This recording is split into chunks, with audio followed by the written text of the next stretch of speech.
You've been tracking the object designated Atlas. You're aware it's the third interstellar visitor we've encountered. You understand its immense size, remarkable speed, and unusual characteristics. However, what may have escaped your notice is the imminent event scheduled for October 29th. In just over 4 weeks, Atlas will traverse behind the Sun, rendering it invisible to every telescope on Earth. And according to Avi Loeb, an astrophysicist at Harvard University, this celestial alignment is not a random occurrence, but rather a deliberate opportunity. The chance to leverage the Sun's gravitational pull to propel itself into a stable, permanent orbit, effectively trapping itself within our solar system indefinitely. Now, here's where the situation becomes truly extraordinary.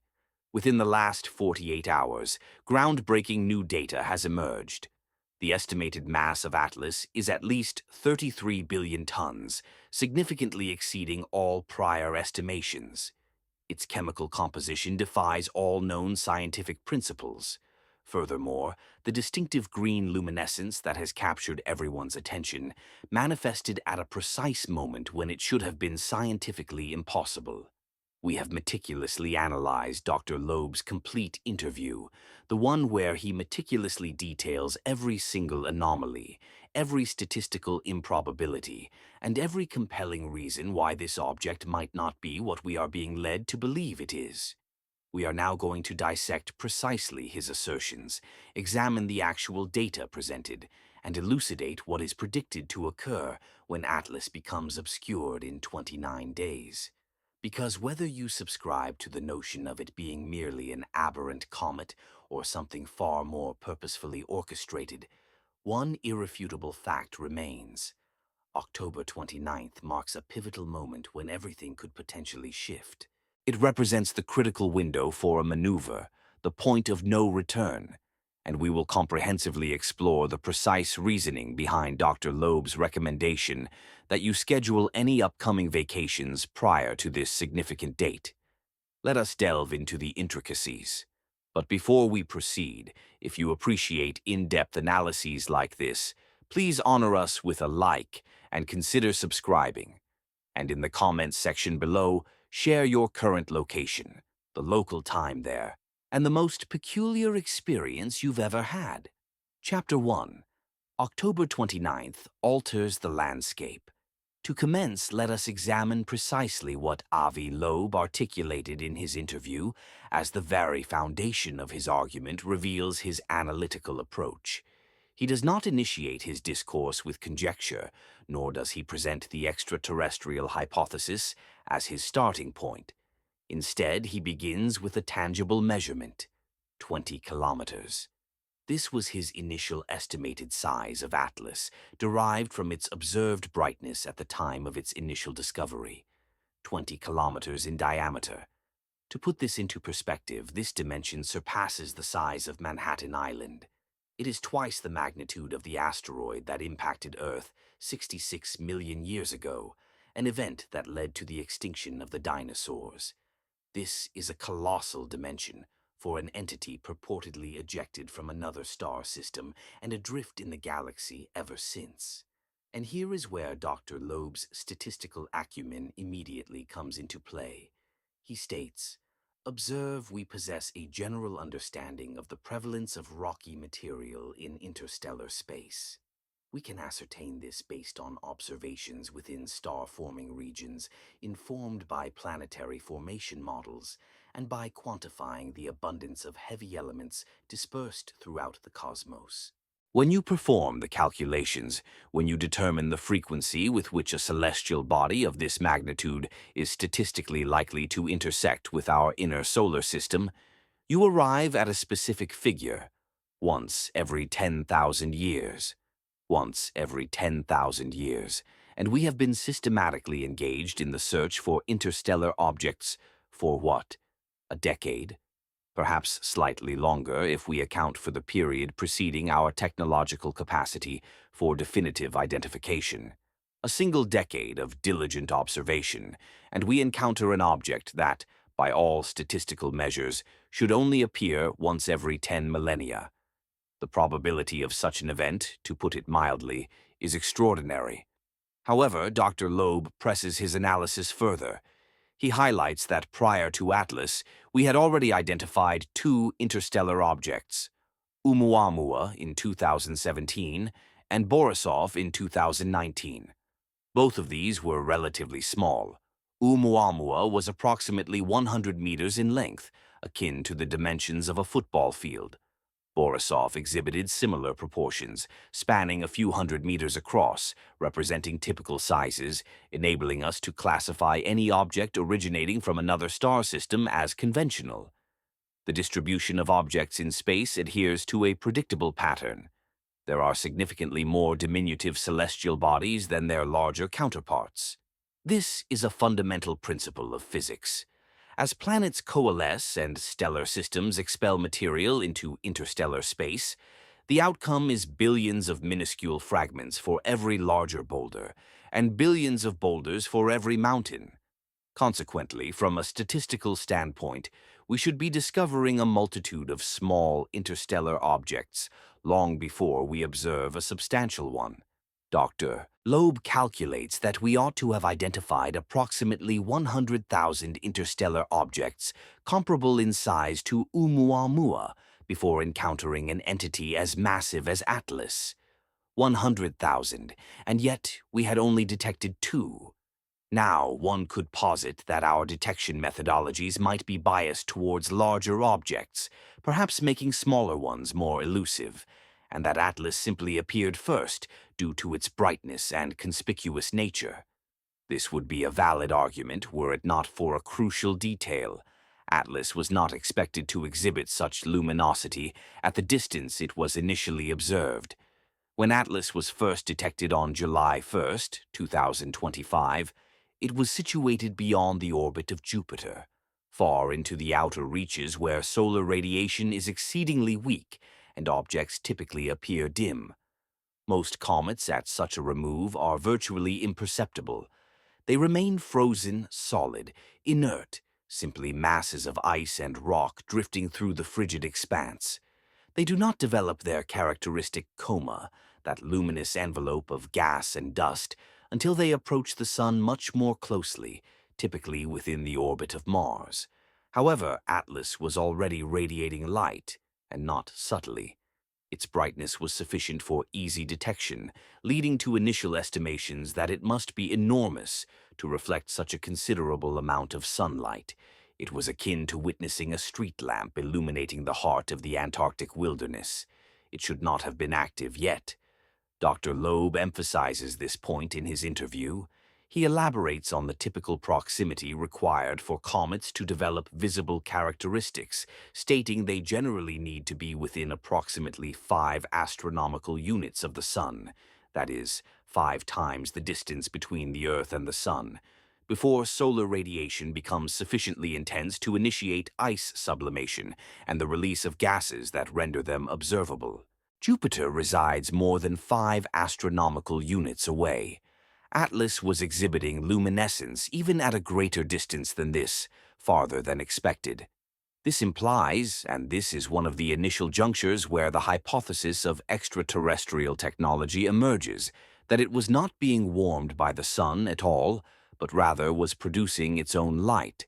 However, let us not leap ahead. We shall meticulously follow Dr. Loeb's line of reasoning, as this is where the evidence begins to accumulate, where coincidences multiply to such an extent that one questions whether coincidence is indeed the appropriate descriptor. The subsequent element Dr. Loeb addresses is the trajectory. This is precisely where the argument for fine-tuning becomes most compelling. When an interstellar object enters our solar system, its origin can be from any direction, at any inclination. There is no inherent reason for it to be aligned with the plane in which our planets orbit. That is the geometrical orientation of our solar system, not theirs. An object from another star system would be expected to arrive at a random inclination, a random orientation, entirely independent of our ecliptic plane. Yet, Atlas deviates from this expectation. Atlas arrives on a path that is aligned with the ecliptic plane to within a mere 5 degrees. 5 degrees. That is nearly coplanar. It is almost perfectly synchronized with the orbital paths of Earth, Mars, Venus, and Jupiter, encompassing all the inner planets. Dr. Loeb quantifies the probability of this occurring as 1 in 500. 1 in 500. While not an absolute impossibility, it is exceptionally rare. Rare enough to warrant attention, rare enough to provoke scrutiny. But the occurrences continue to escalate. Atlas not only aligns with the ecliptic plane, but its trajectory also facilitates remarkably close passes with multiple planets. Extremely close. On October 3rd, mere days from the current date of this recording, Atlas will traverse within 29 million kilometers of Mars. In astronomical terms, this constitutes a proximity of significant closeness. It is close enough for NASA's Mars Reconnaissance Orbiter to attempt imaging it using its high-riser camera. And the proximity events do not conclude there. Atlas also makes relatively close approaches to Venus and Jupiter. All three planets encountered at specific points in their orbits where the timing coincidentally aligns with Atlas's passage. Dr. Loeb has meticulously calculated the probabilities associated with these events. He determined the combined probability that an interstellar object following a random trajectory would approach as closely as Atlas does to Jupiter, Mars, and Venus, precisely during the moments when these planets occupy specific positions within their orbits. The resultant figure is 1 in 20,000. 1 in 20,000. Consider this for a moment. We are no longer discussing isolated instances of coincidence. We are examining a series of coincidences superimposed upon one another. The size, the unexpected luminosity at a distance where such brightness is implausible, the alignment with the ecliptic plane, and the close encounters with three distinct planets. Individually, each of these might be attributed to mere chance. However, when considered collectively, Dr. Loeb draws a pertinent analogy during his interview. He remarks, "One can argue that each individual occurrence is simply a matter of chance. The trajectory is random. It just happens to be aligned. The close passes are fortunate. The timing merely worked out. But at a certain threshold, when one consistently achieves consecutive perfect outcomes, it becomes imperative to question whether the dice are, in fact, loaded." And then he reveals the most significant revelation, the piece of information that, if substantiated, would constitute the most compelling evidence for intentionality. Atlas reaches its closest point to the Sun, its perihelion, on October 29th. On that specific date, Earth will be positioned on the diametrically opposite side of the Sun. We will be unable to observe it. Every terrestrial telescope will have the Sun directly situated between us and Atlas. It will be in solar conjunction, completely obscured from our view. Dr. Loeb posits, this could be a deliberate act. This could represent the optimal moment to execute a maneuver. If one intended to utilize the Sun's gravitational field to decelerate, to alter one's trajectory, or to enter an orbit around the Sun without being detected, this would be the opportune moment. Behind the Sun, out of sight. He terms this a reverse solar gravity assist maneuver.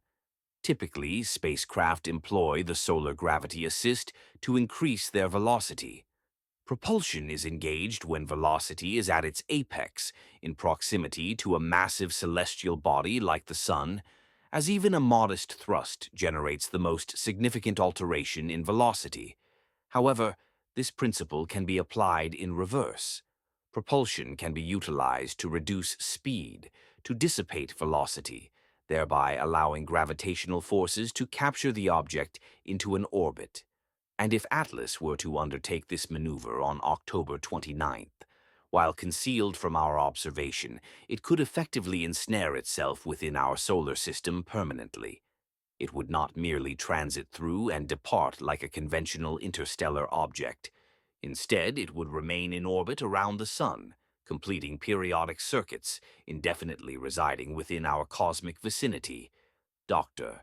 Loeb points out that the precise timing of its perihelion arrival, coupled with its invisibility from Earth at that exact juncture, introduces an additional layer of improbability. If one were to subject Atlas's trajectory to minor random variations in its speed, or shift its arrival time by a few weeks earlier or later, the probability of it reaching perihelion precisely when Earth is on the opposite side of the Sun is exceedingly slim. Not impossible, but improbable. It represents yet another alignment that appears almost too perfect. And it is at this juncture that Dr. Loeb shifts his focus to the implications. He asserts, "Consider this. If this represents extraterrestrial technology, then it is selecting the most advantageous moment to execute a strategic action. The optimal point for a deceleration maneuver is at perihelion, when proximity to the Sun is greatest and its gravitational influence is strongest. Furthermore, it is shielded from our observation by the Sun itself. This is not merely tactically astute. It is precisely the kind of action one would undertake if desirous of avoiding scrutiny during course corrections. He is careful to frame this as a possibility, not an absolute certainty. He employs phrases such as could be and if it were technological and this would allow. He is outlining a potential scenario, exploring a hypothesis, but the underlying implication is unequivocal. The circumstantial alignment is too opportune. The timing is too convenient. The trajectory is too precisely calibrated. And this, remarkably, is merely the initial phase of his comprehensive analysis. This pertains solely to the orbital mechanics. He has yet to address the visual observations, the chemical discrepancies, the phenomena observed by the Hubble and Webb telescopes, and all other instruments that have been diligently monitoring this object for the past 3 months. However, even based solely on the trajectory data, one can readily comprehend why Dr. Loeb believes this warrants profound consideration, why he advocates for at least entertaining the possibility that we are not observing a random cosmic anomaly, but rather an entity imbued with deliberate intent. Chapter 2. Larger than Manhattan. Let us now delve more deeply into the issue of size, as it extends beyond mere magnitude. It pertains to the implications of Atlas's dimensions for our comprehension of interstellar object behavior, their expected prevalence, and what we should have encountered prior to the detection of such a massive entity. When Dr. Loeb discusses the initial 20-kilometer estimate in his interview, he is referencing the preliminary calculations based on brightness. Astronomers ascertain the size of a distant celestial object through a conceptually straightforward process. They measure the amount of sunlight it reflects, estimate the reflectivity of its surface, known as the albedo, and then extrapolate backward to calculate its requisite size to produce that observed reflected light. In the case of Atlas, these initial calculations consistently yielded the same result, 20 kilometers. Dr. Loeb immediately recognized this as a significant problem. Not because a 20-kilometer comet is inherently impossible. We have observed comets of comparable size within our own solar system. Rather, the challenge lies in encountering an object of such dimensions as an interstellar visitor at this early stage of our observational efforts, as it disrupts the expected distribution patterns. Herein lies the fundamental nature of cosmic debris.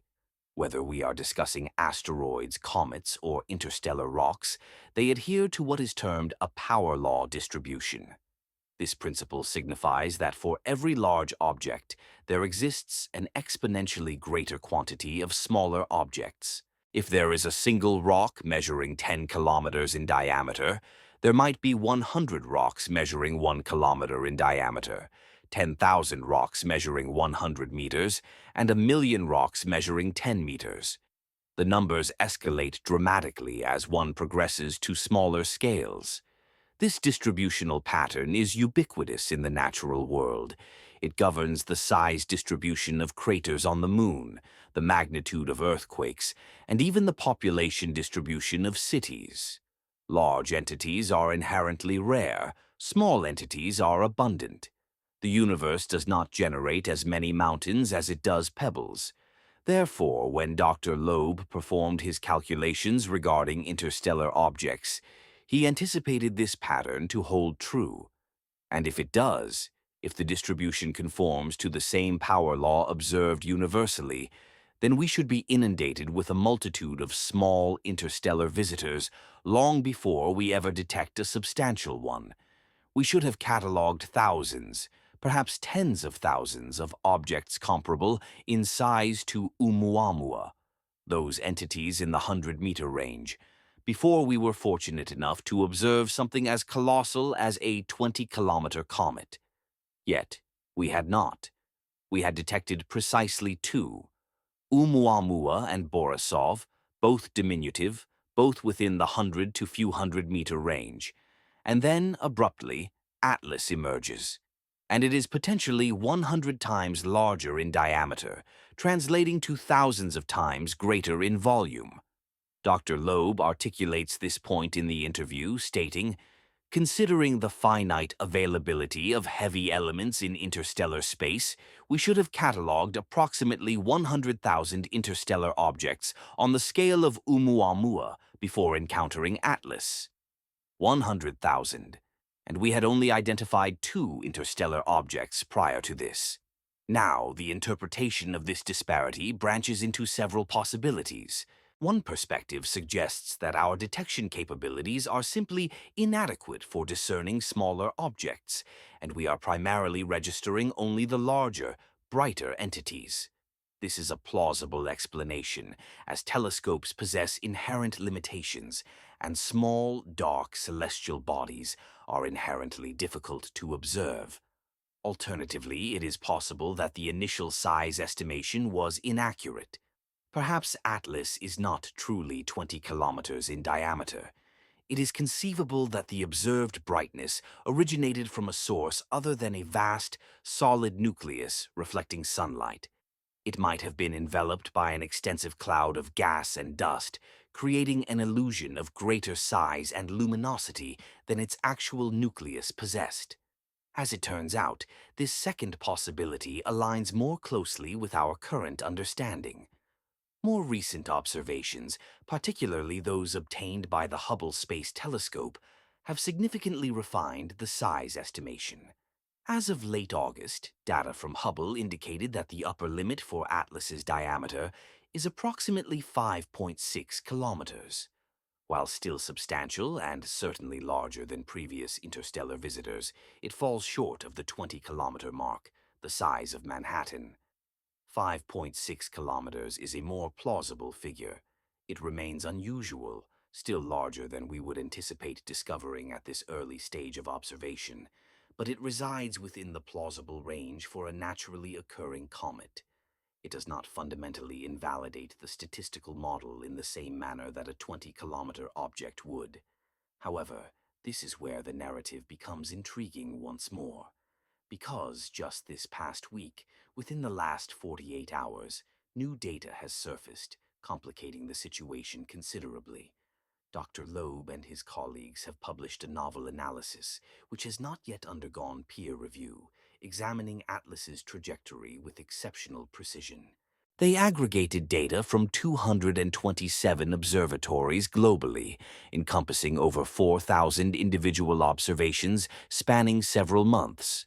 Through this comprehensive data set, they meticulously measured Atlas's movement through space, and their findings indicate that Atlas exhibits virtually no non-gravitational acceleration. Let us clarify the significance of this observation. As a comet approaches the sun and its temperature rises, the ice on its surface undergoes sublimation, transitioning directly from a solid to a gaseous state. This resulting gas is then expelled into space. The ejection of gas from one side of a comet functions as a miniature rocket engine, imparting a subtle propulsion that alters its trajectory in ways not predictable by gravity alone. Astronomers refer to this phenomenon as non-gravitational acceleration, and it is a hallmark characteristic of active comets. Non-gravitational acceleration can be quantified by tracking a comet's positional changes over time and comparing them to its predicted location if only gravitational forces were at play. Any deviation from the predicted path, whether ahead or behind, indicates that the outgassing process is influencing its motion. According to this recent analysis, Atlas demonstrates negligible non-gravitational acceleration. Its position aligns with a purely gravitational trajectory within extraordinarily precise margins. The upper limit for its non-gravitational acceleration is less than 15 meters per day squared. This is an infinitesimal value, significantly lower than what would be anticipated from a comet actively undergoing outgassing. And we have evidence that Atlas is indeed outgassing. The James Webb Space Telescope observed it on August 6th, detecting the release of gas from its surface. The rate of mass loss is approximately 150 kilograms per second. This represents a substantial quantity of material, sufficient to generate measurable thrust, and consequently produce a detectable nudge to the comet's trajectory. Therefore, why is this nudge absent? Why is Atlas behaving as if solely under the influence of gravity, despite demonstrably expelling gas into space? Dr. Loeb offers a straightforward explanation: its immense mass. If Atlas possesses sufficient mass, if it is sufficiently heavy, then the propulsive force generated by outgassing will result in a negligible acceleration.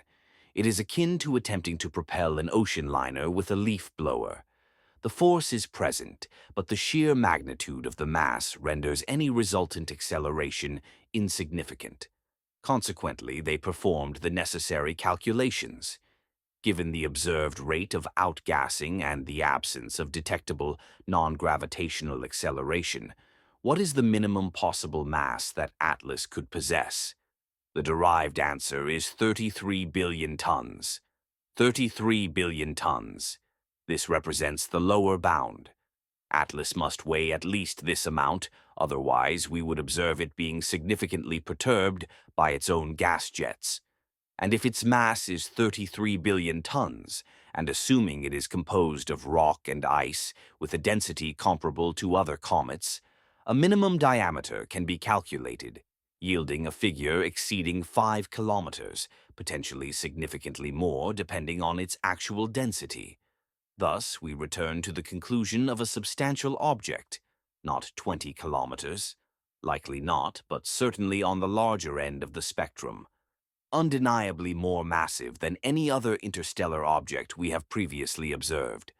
Dr. Loeb highlights that this renders Atlas 3 to 5 orders of magnitude more massive than Oumuamua or Borisov. This translates to a factor of 1,000 to 100,000 times heavier. And this brings us back to the original statistical quandary. If Atlas is, in reality, this massive, then its discovery at this early stage of our survey of interstellar objects constitutes, in Dr. Loeb's words, a profound anomaly. It is comparable to flipping a coin and achieving heads 1,000 consecutive times. Is it theoretically possible? Yes. Is it probable? No. However, there exists an alternative interpretation of the 33 billion ton figure, another possibility that Dr. Loeb alludes to, though without fully committing to it in the interview. What if Atlas is not a solid mass? What if it is hollow? What if it comprises a shell, a constructed entity, possessing considerable volume but minimal mass per unit volume? If one were to endeavor to construct a spacecraft capable of traversing interstellar distances, it would be illogical to fabricate it from solid metal. That would be extraordinarily massive. The energy required for acceleration and deceleration would be immense. One would construct an outer shell, a delicate exterior framework with a vast internal void. This is how we build vessels on Earth. Nature employs a similar principle. Bones are hollow, and plant stems possess internal emptiness. It's an economical method for achieving structural integrity without excessive weight. A hollow framework with a diameter spanning 10, 15, or even 20 kilometers could easily reach a mass of 33 billion tons if its shell were sufficiently robust. To an external observer, it would appear as a monolithic entity. It would reflect solar radiation akin to a colossal boulder, yet its mass, when measured, would betray a different nature. While Lowe does not explicitly state this in the interview, he alludes to it. He speaks of avoiding superficial judgments, suggesting that the observed surface composition of Atlas, the carbon dioxide and water ice detected, might simply be debris accumulated during its interstellar transit, akin to frost forming on a windshield. However, the implication is present. If one entertains the possibility of Atlas being artificial, its mass of 33 billion tons ceases to be an anomaly and transforms into a significant data point. It is heavy, certainly, but not as heavy as a solid object of comparable dimensions would be. Its mass is substantial enough to counteract the thrust from outgassing, yet light enough to suggest a constructed origin rather than a natural formation. This is precisely where Lowe's reasoning transitions from isolated evidence to a complex network of interconnected peculiarities. Its dimensions are unusual, its trajectory is peculiar, its timing is unexpected. The absence of non-gravitational acceleration, despite observed outgassing, is puzzling. Individually, none of these factors offer definitive proof. Collectively, however, they paint a picture of an object that deviates significantly from expected norms. Lowe acknowledges this inherent tension, stating that the most probable explanation remains that Atlas is a purely natural interstellar body, likely a comet. He does not assert certainty, nor does he definitively claim alien technological origin. However, he maintains that the current data does not conclusively refute such a possibility. In his estimation, this alone is sufficient justification for a more thorough investigation. It warrants the deployment of every telescope, every spacecraft, and every observational instrument at our disposal to study this phenomenon while it remains within our reach. For, as we know, interstellar objects are transient visitors. They traverse our solar system and then vanish back into the cosmic expanse, forever beyond our grasp. If Atlas is merely a comet, we will gain valuable insights into comets from distant star systems. But if it is something more, if there exists even a 1% probability of it being something else, then forfeiting the opportunity for meticulous study would constitute a profound error in human judgment. Thus, we arrive at the argument concerning its size and its substantial mass. Atlas is large, quite possibly larger than anticipated for an interstellar visitor encountered at this early stage. It possesses considerable weight, a minimum of 33 billion tons, yet potentially less than a solid rock of equivalent size. These facts, coupled with its trajectory and temporal positioning, render it sufficiently enigmatic to provoke the question that Lowe consistently poses. What if? Chapter 3. A precisely tuned trajectory. Let us now examine the path Atlas is charting through our solar system, as this is where the argument for fine-tuning gains considerable traction. In his interview, Lowe meticulously dissects the trajectory analysis, not merely highlighting a single coincidence, but rather layering them. He presents a series of orbital mechanics that, while individually appearing improbable yet plausible, collectively suggest deliberate orchestration. Firstly, consider its alignment with the ecliptic plane. Our solar system exhibits a flattened structure, with the 8 planets orbiting the Sun in a relatively consistent plane, akin to a disk with the Sun at its center. This plane is termed the ecliptic, and it serves as a fundamental organizing principle of our local cosmic environment. Everything that originated here, all matter that coalesced from the primordial protoplanetary disk billions of years ago, adheres to this geometric framework. Asteroids predominantly orbit close to the ecliptic, and comets from the Kuiper belt. though exhibiting inclination, remain loosely associated with it. However, interstellar objects should be indifferent to this structure. They originate from star systems possessing their own orbital planes, their own orientations, and their own axes of rotation.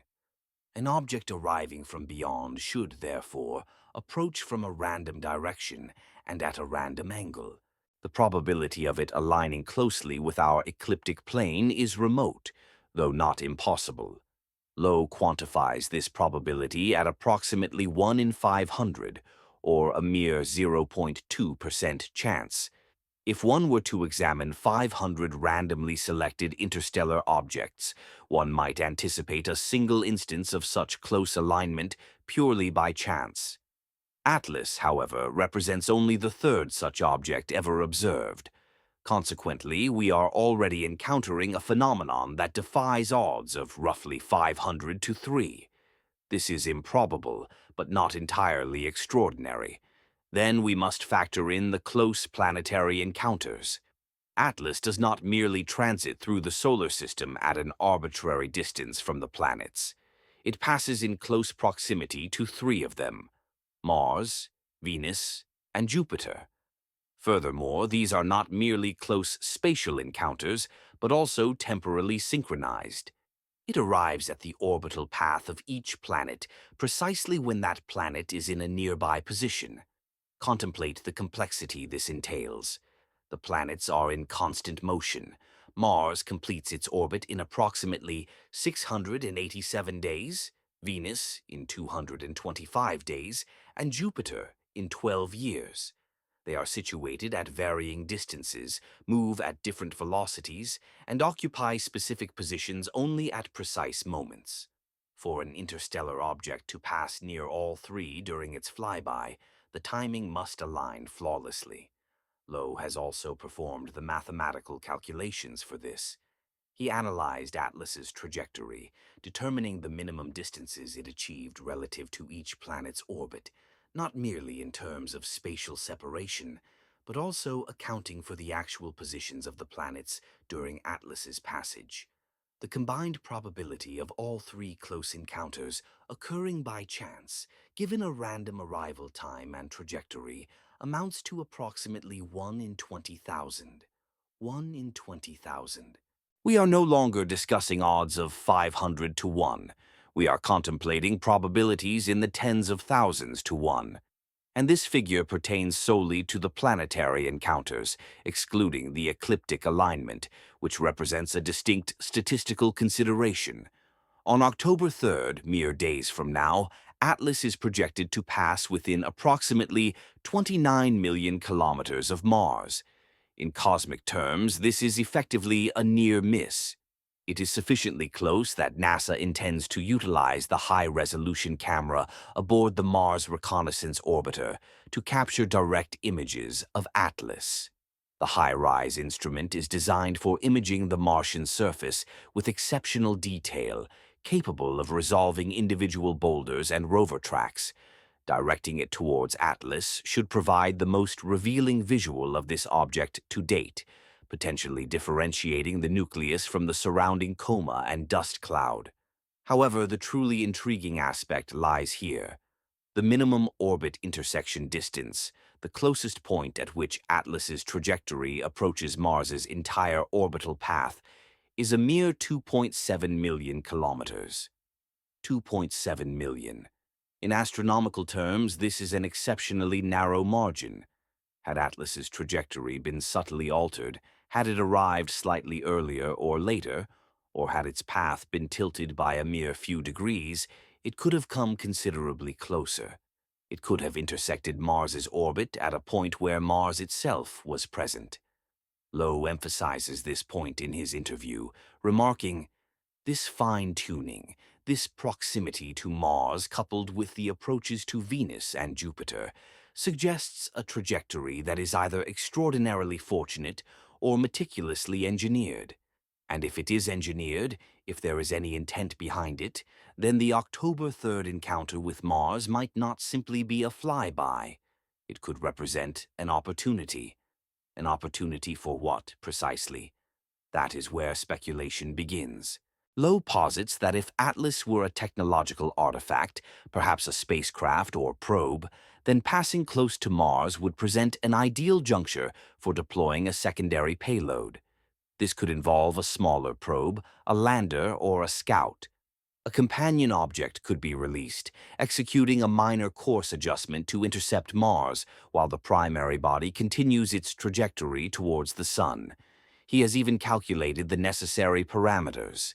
If Atlas were to release a precursor probe designed to travel ahead of it, and laterally by approximately 30 million kilometers, such a probe could reach Mars around October 3rd, coinciding precisely with Atlas's closest approach.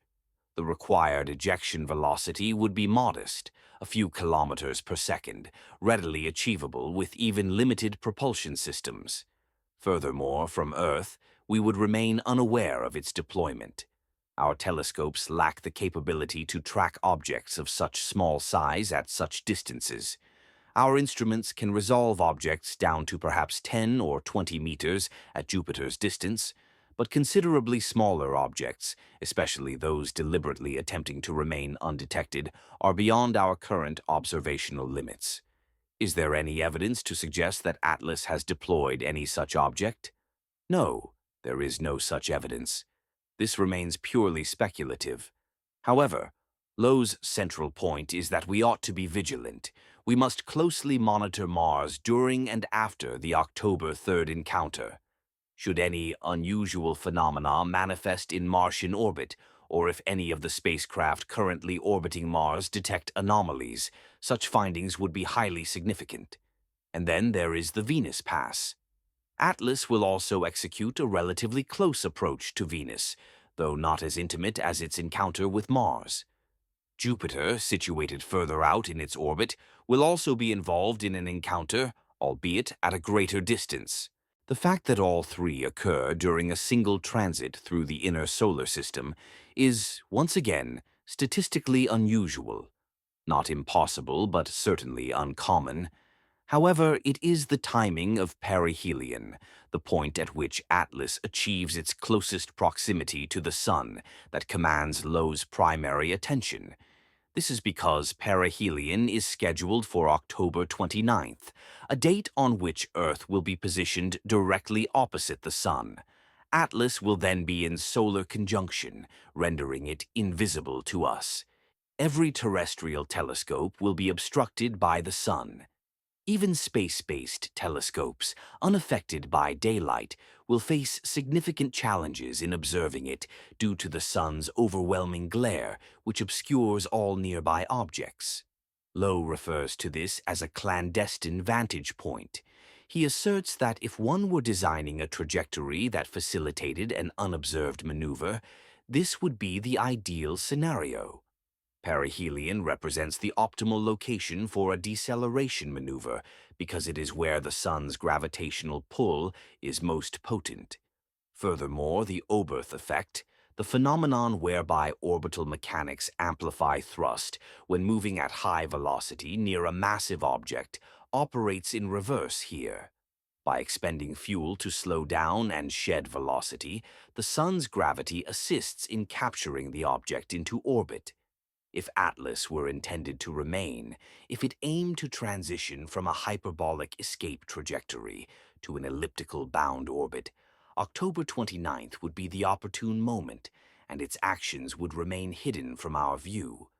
We would only become aware of this subsequent to its reappearance from behind the Sun in late November or early December, at which point we would recalculate its trajectory and discover that it is no longer departing. Now, does Atlas possess engines? Is it capable of making course corrections? We have absolutely no information on this matter. There is no evidence of propulsion. There are no heat signatures, no exhaust plumes, nothing that definitively indicates the presence of a rocket motor. However, if an advanced civilization were constructing interstellar probes, it is unlikely they would employ chemical rockets that expel fire and smoke. They would likely utilize more efficient methods, such as ion drives, magnetic sails, or propulsion systems yet to be conceived. The fundamental point is that a technological object need not resemble a science fiction spaceship. It does not require glowing engines or running lights. It could appear as a mere rock, perhaps coated in ice and dust, insulated and camouflaged, and capable of making subtle adjustments to its trajectory that would only be discernible through extremely meticulous observation. Lowe acknowledges this in his interview. He emphasizes the critical need to closely monitor Atlas during its perihelion pass. He stresses the importance of utilizing every available spacecraft and every probe in the inner solar system to track it with the utmost precision. ESA's JUICE spacecraft, currently en route to Jupiter, will offer a favorable vantage point for observing Atlas in November. NASA's Juno probe, already in orbit around Jupiter, may also be able to detect it later. Mars orbiters will provide observations in early October. We should be directing all our observational capabilities towards this object to ensure we miss no details. Because if Atlas does execute a maneuver on October 29th, if it decelerates and captures itself into orbit, the ramifications would be profound. It would signify that we are hosting a visitor that is not merely passing through. It would mean something is establishing a presence within our solar system, and we would have approximately 6 weeks, from late November when it reemerges until late December when it makes its closest approach to Earth, to ascertain its nature and intentions. Lowe is careful to characterize this as a low probability scenario. He reiterates that the most probable outcome remains that Atlas is a natural comet destined to depart, just like every other interstellar object. However, he also contends that the possibility, however remote, warrants serious consideration. The cost of being mistaken, of overlooking a genuine technological visitor due to premature dismissal, far outweighs the expense of thorough investigation that ultimately confirms it to be merely a comet. And this, fundamentally, is the crux of his argument. It is not an assertion that Atlas is definitively alien technology, but rather that the current data does not preclude such a possibility. Furthermore, its trajectory exhibits sufficient peculiarity to necessitate exceptionally close observation. The alignment with the ecliptic, the planetary encounters, and the timing of perihelion collectively construct a narrative of an object that is either extraordinarily fortunate or is adhering to a predetermined plan. Lowe employs a gambling analogy at one point in the interview. He observes, "If you enter a casino and witness someone rolling double sixes 10 consecutive times, you wouldn't immediately conclude that the dice are rigged. It is possible. The odds are approximately 1 in 60 million, but it can happen. However, upon witnessing such an occurrence, you would likely feel compelled to examine the dice more closely, to ascertain if anything unusual is transpiring." That is precisely his request. Let us examine more closely. Let us check the dice. The trajectory of Atlas, the meticulously calibrated path it is tracing through our solar system, presents a situation where the dice consistently land on sixes, and Lowe is persistently urging that we must at least contemplate the possibility that the game may not be entirely random. Chapter 4. No tail, just headlights. Now we must address the visual characteristics of Atlas, as this is where direct observations diverge from our expectations for a typical comet. It is also where Lowe articulates one of his most remarkable claims in the interview, the notion of headlights. Comets, according to Lowe, are readily identifiable. Just as zebras are distinguished by their stripes, comets are recognized by their tails. This is their hallmark feature. As they approach the sun and their temperature rises, the ice on their surface undergoes direct conversion from solid to gas, a process known as sublimation. This generates a luminous envelope of gas and dust surrounding the nucleus, termed a coma, and a tail that extends behind the comet, propelled by solar wind and radiation pressure. The tail invariably points away from the sun. Always. The comet's direction of motion is irrelevant. The tail's orientation is dictated by solar radiation and the solar wind. Consequently, it streams outward from the sun, much like hair flowing in a breeze. This characteristic allows for instantaneous comet identification. Locate the diffuse object, observe the direction of its tail, and you will ascertain the sun's position relative to it. However, when the Hubble Space Telescope captured images of Atlas on July 21st, something appeared anomalous. Hubble recorded a teardrop-shaped cocoon of dust emanating from the nucleus, and there was a faint indication of a tail, but its orientation was not as expected. Instead of a discernible tail trailing away from the sun, there was an effusion of scattered light directed towards the sun, a forward-facing glow, as if the comet possessed headlights rather than a tail. Now, before we delve too deeply into this aspect, it is imperative to exercise caution in interpreting telescopic imagery. Astronomy is inherently challenging.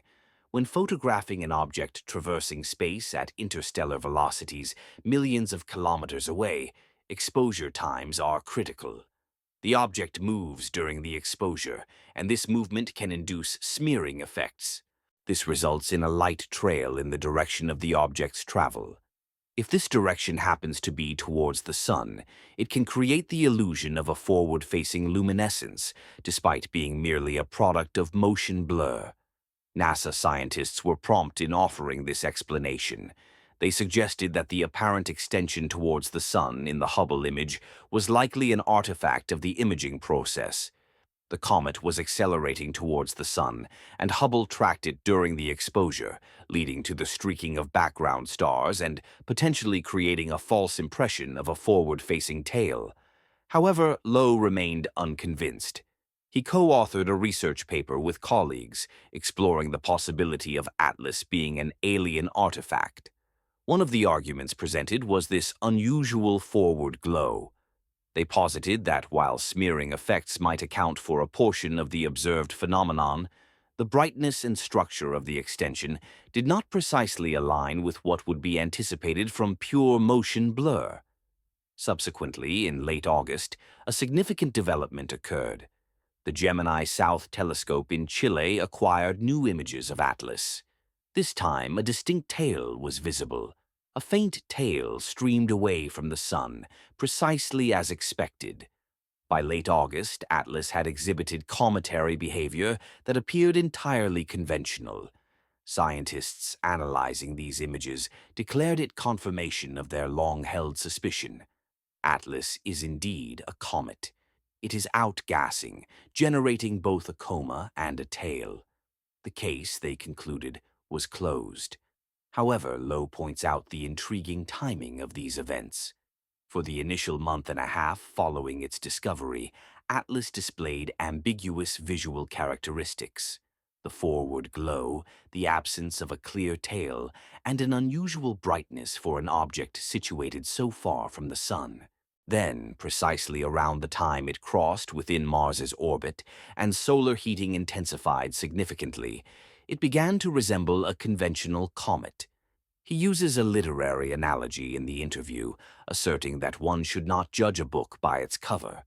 The presence of a cometary tail does not inherently reveal what lies beneath the surface. The exterior could be encrusted with ice and dust that accumulated during its journey through interstellar space. In essence, it could be akin to frost on a windshield. As this frost sublimates under solar heating, it produces the very type of tail expected from a comet, irrespective of whether the underlying object is a natural conglomeration of ice and rock. This is, admittedly, speculative. There is no direct evidence to indicate that Atlas possesses a composition different from what is visible on its surface. However, the argument presented is that visual appearance alone is not conclusive proof. A technological object traversing the cosmos for millennia would inevitably accumulate debris, interstellar gases, ice particles, and cosmic dust. All of this material would adhere to its surface and freeze. By the time it reached another star system, it would present an external appearance consistent with that of a comet, even if its internal nature differed. And then there is the green luminescence. This is one of the most recent observations, and it has genuinely perplexed even scientists who are absolutely convinced of Atlas's natural origin. On September 7th, during a total lunar eclipse, two astrophotographers in Namibia captured images of Atlas under exceptionally dark skies. The eclipse rendered the moon completely invisible, eliminating a major source of light pollution, thus enabling them to obtain deep exposures of the comet. What they observed was striking. Atlas was emitting a vivid, unmistakable green glow. Green comets are not entirely unprecedented. We have witnessed them before. This coloration typically arises from diatomic carbon, a molecule composed of two carbon atoms bonded together. When diatomic carbon is exposed to ultraviolet radiation from the sun, it fluoresces, emitting visible light within the green spectrum. This operates on the same principle as a fluorescent light bulb. Energy is absorbed at one wavelength, and light is emitted at another. A faint green luminescence emanating from a comet typically signals the presence of diatomic carbon within its coma. This compound is thought to be generated through the sublimation of organic materials on the comet's surface. Ordinarily, there would be nothing unusual or unexpected about this observation. However, spectroscopic readings of Atlas, taken just 1 month prior in early August, indicated a severe deficiency of diatomic carbon. In fact, researchers at the Kitt Peak Observatory in Arizona discovered that Atlas exhibited one of the lowest levels of carbon chains ever observed in a comet. It possessed unusually low concentrations of the molecules typically responsible for producing that characteristic green fluorescence. So the question arises, how did it acquire this green hue in September? Where did the diatomic carbon originate? One proposed explanation is that it was present all along, merely concealed beneath the comet's surface. As Atlas drew nearer to the sun, the increasing heat would have caused deeper layers of ice to melt, exposing fresh material rich in carbon compounds. This green glow, therefore, could be an indication that we are now observing internal ice that was previously inaccessible. Another theory, put forth by Lowe in a blog post following the release of the green-hued images, suggests that the color may not be attributed to diatomic carbon at all, but rather to cyanide. Observations from the Very Large Telescope in Chile revealed a significant surge in cyanide production from Atlas in late August, increasing dramatically as the comet approached the sun. Cyanide, under specific conditions, can also produce a greenish coloration. If present in sufficient concentrations, it could account for the vivid shade captured during the celestial event. Yet, a third possibility exists, albeit one that is far more speculative, yet warrants mention due to its connection to a broader pattern of anomalies. Could the green luminescence signify a form of activation? Perhaps Atlas, whatever its nature, crossed a threshold of solar heating that initiated a change in its behavior. While Lowe does not explicitly state this in his interview, the implication is present. In his more recent writings, he discusses the suddenness of the color change, likening it to a threshold effect rather than a gradual transformation.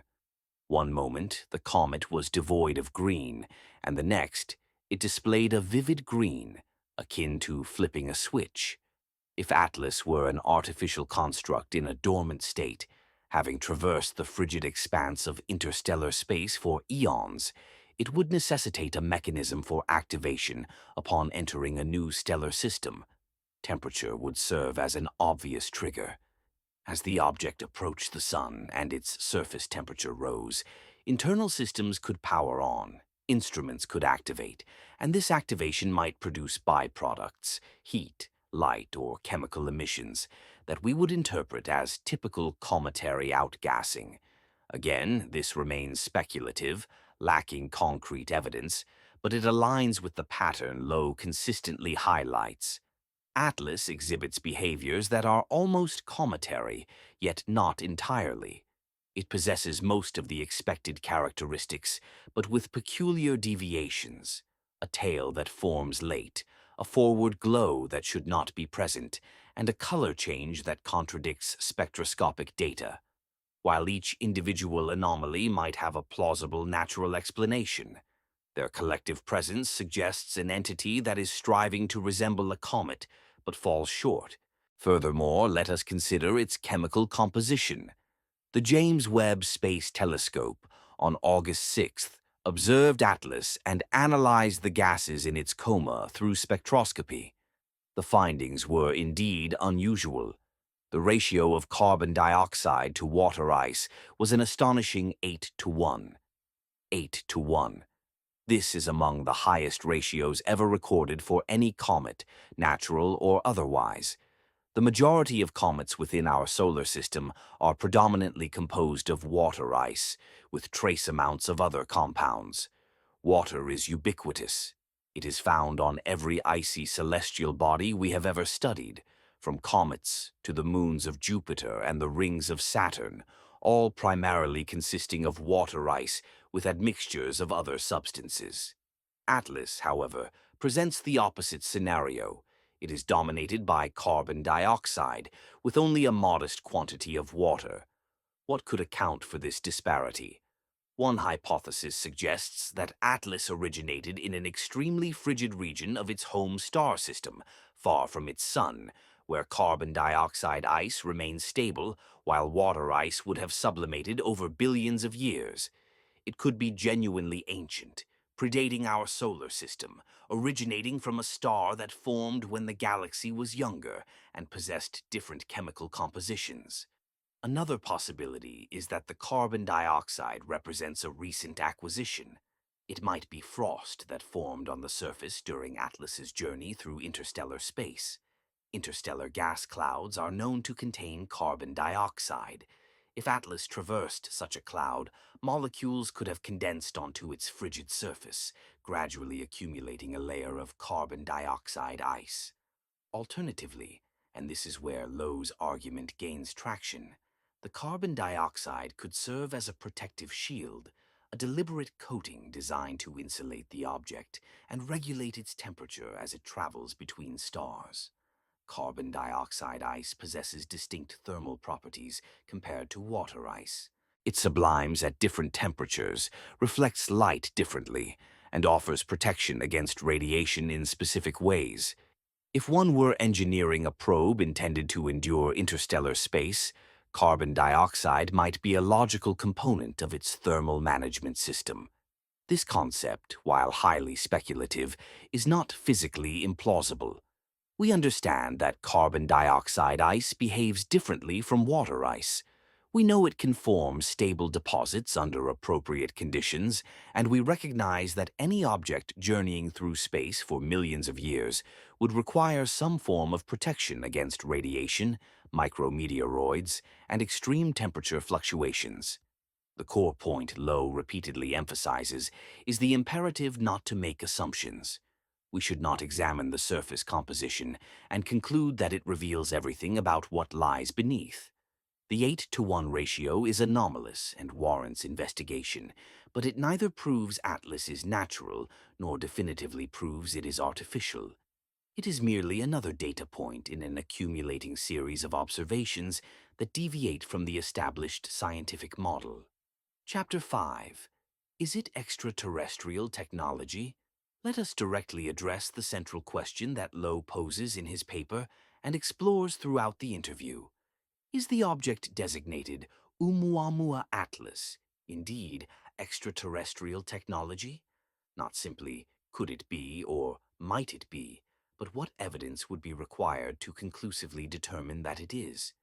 This is where Lowe's approach becomes particularly intriguing as he moves beyond mere conjecture. His aim is to establish a framework, a methodology, a systematic way of evaluating interstellar objects that does not automatically default to natural explanations, nor prematurely jump to conclusions of alien origin without sufficient evidence. In the interview, Lowe discusses what he terms the Lowe scale. This is a classification system ranging from 0 to 10, designed to rank interstellar objects based on their likelihood of being technological rather than natural. A score of 0 would designate an object unequivocally exhibiting all the hallmarks of a conventional comet or asteroid. Such an object would possess a tail, display predictable outgassing, maintain a trajectory consistent with gravitational influences and rocket effects, and exhibit a typical composition, in essence nothing out of the ordinary, presenting no cause for alarm. Conversely, a score of 10 would represent an object definitively identified as technological. This would include objects demonstrating maneuvers unexplainable by natural forces, transmitting signals, exhibiting visible artificial structures in high-resolution imagery, emitting heat that does not correlate with solar illumination, thereby suggesting an internal power source, or engaging in any behavior that unequivocally indicates intelligence, leaving no room for doubt. Everything in between represents a gradient. An object displaying one or two anomalies might be rated a 3 or 4. An object exhibiting multiple unexplained features, where statistical improbabilities accumulate, might be rated a 6 or 7. The underlying principle is that as we encounter more interstellar visitors in the coming years, and indeed the Vera Rubin Observatory is projected to detect one every few months, once fully operational, we require a standardized method of evaluation, a triage system to discern which objects warrant intense scrutiny and which are merely passing space debris. Lowe proposes that any object scoring above a 5 on this scale should necessitate an international response. This response should not involve panic or military mobilization, but rather a coordinated scientific endeavor. We should leverage every available telescope, every spacecraft, and every observational tool at our disposal to study the object. Data should be pooled internationally because, as Lowe aptly notes, extraterrestrials are indifferent to human borders. They do not recognize national discoveries or governmental jurisdictions. An interstellar visitor represents a global concern, and thus, the response must be unified.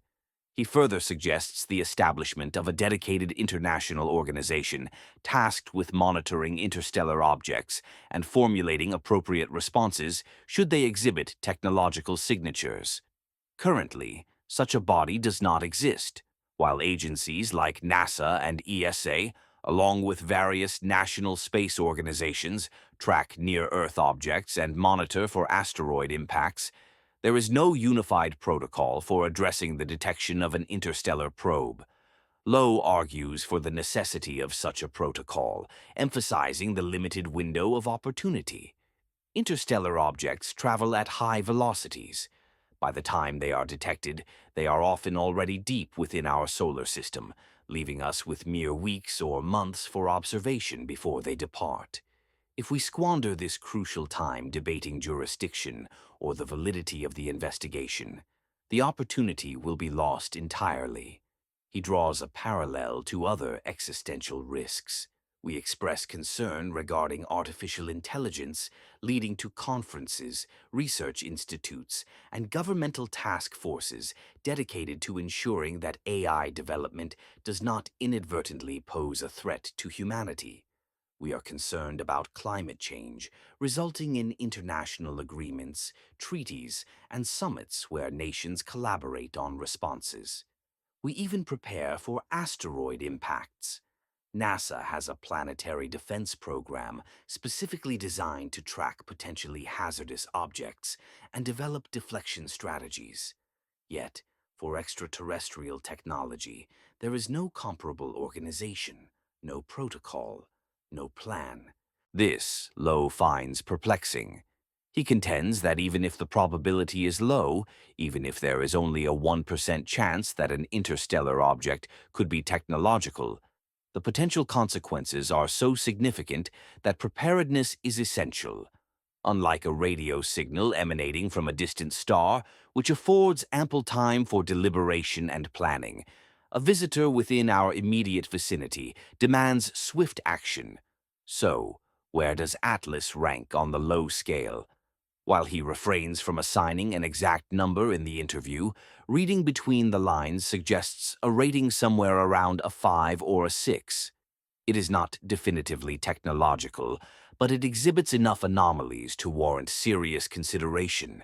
Its trajectory is unusual, its mass exceeds expectations, its visual characteristics are peculiar, and its chemical composition is anomalous.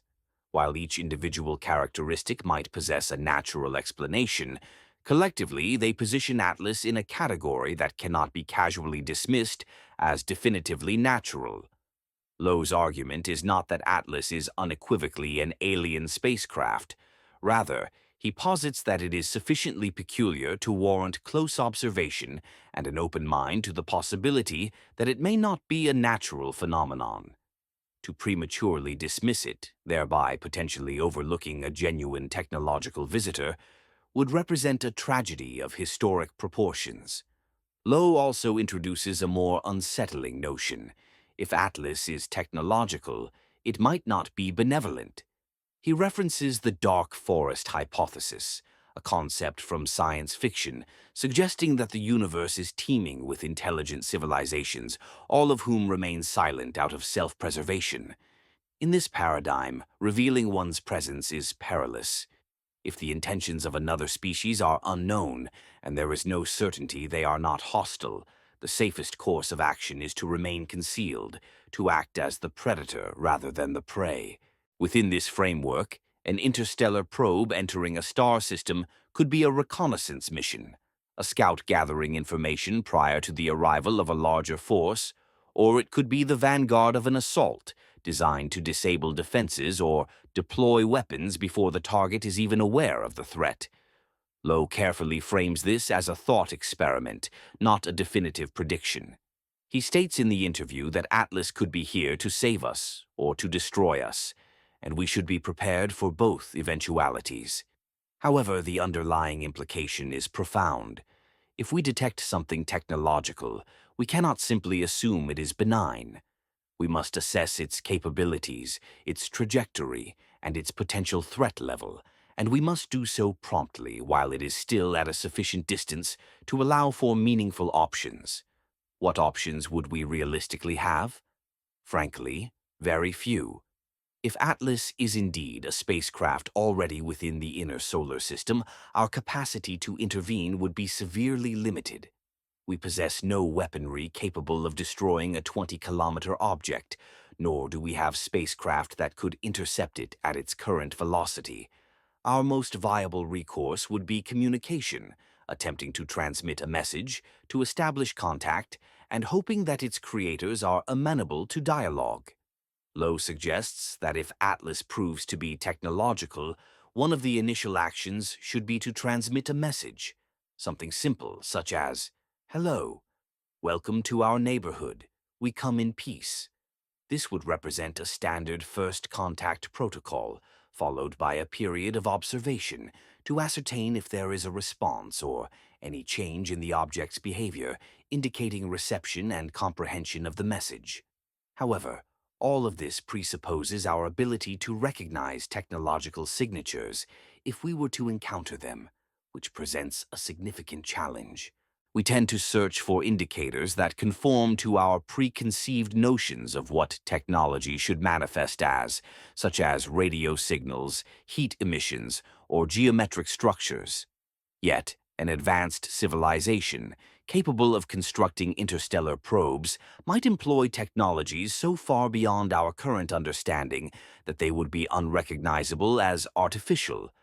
Arthur C. Clarke famously remarked that any sufficiently advanced technology is indistinguishable from magic. This principle operates in both directions. If Atlas is the product of a civilization a million years more advanced than our own, it might appear entirely natural to our instruments. It might utilize propulsion systems that produce no discernible exhaust, communicate through methods we cannot detect, or be constructed from materials that so perfectly mimic natural rock and ice that we would never suspect it was not a result of accidental geological processes. This is the very challenge Lowe grapples with. How does one definitively prove something is technological when the spectrum of possible technologies remains unknown? How can design be distinguished from coincidence when working with a singular data point? His proposed solution is to identify patterns, to look for improbable yet functional occurrences. A trajectory that coincidentally passes near multiple planets could be attributed to chance, but it is also precisely what one would design for a mission intending to survey those planets. A mass sufficient to resist gravitational perturbations, yet low enough to suggest a hollow structure, might seem natural, but it is also consistent with an engineered shell. A surface layer of carbon dioxide ice could form naturally, but it also represents a sensible choice for thermal protection. Individually, none of these factors provide definitive proof. However, they are suggestive. They are sufficient to warrant posing the question, and Lowe's frustration, palpable in the interview, stems from the reluctance of a significant portion of the scientific community to even entertain the question. They prefer to assume Atlas is natural, categorize it as an interesting but ultimately unremarkable comet, and move on. He describes this resistance, this gatekeeping, as he calls it. He contends that mainstream science often reacts hostilely to ideas that challenge established narratives. The prevailing narrative currently asserts that interstellar objects are merely natural debris, rocks and ice balls ejected from other star systems during planetary formation. Any suggestion that they might be something else, something technological, is dismissed as pseudoscience or an attempt to gain attention. Lowe's counterargument is that science should be guided by data, not by assumptions. If the data points towards something unusual, it warrants investigation. We should cultivate curiosity and be willing to consider hypotheses that may make us uncomfortable, because the alternative is intellectual stagnation, closing our minds to possibilities simply because they appear improbable. He reminds us that history is replete with instances where the improbable ultimately proved true. Continental drift was initially dismissed as absurd until the evidence became overwhelming. The notion that the sun, not the Earth, is the center of the solar system was considered heretical until telescopic observations provided irrefutable proof. Black holes were once regarded as purely mathematical curiosities with no physical reality until their detection became possible. The pattern is consistent. An individual proposes an idea that contradicts conventional wisdom, the establishment rejects it, data accumulates, and eventually the novel concept gains acceptance, leaving future generations to wonder why it took so long to recognize the obvious. Lowe anticipates that extraterrestrial visitors, technological artifacts from other star systems, will follow a similar trajectory. Currently, the concept resides on the fringes of scientific discourse, with most scientists deeming it improbable or impossible. However, as we discover more interstellar objects, as our observational capabilities improve, and as the anomalies continue to mount, the evidence will eventually become undeniable. And when that time arrives, Lowe wishes to be on record as one of the individuals who took the possibility seriously from its inception. Chapter 6. The Mass Budget Doesn't Add Up. Let us revisit the numerical data, as this is where Lowe's argument gains its most tangible foundation.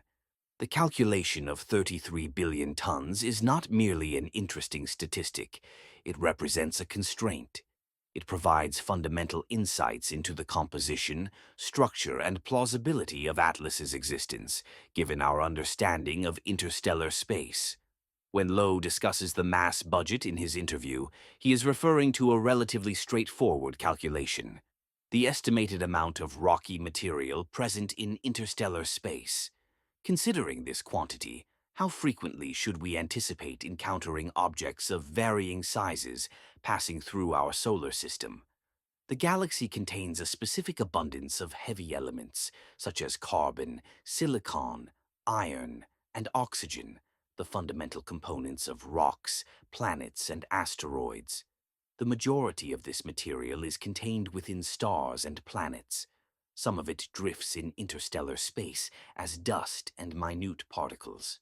Occasionally, a portion of this material is expelled from star systems during the process of planet formation, ejected by gravitational interactions with massive planets, thus becoming interstellar debris. By aggregating all ejected material and distributing it across the vast volume of the galaxy, we can ascertain its density, a specific quantity of tons of rock per cubic light year.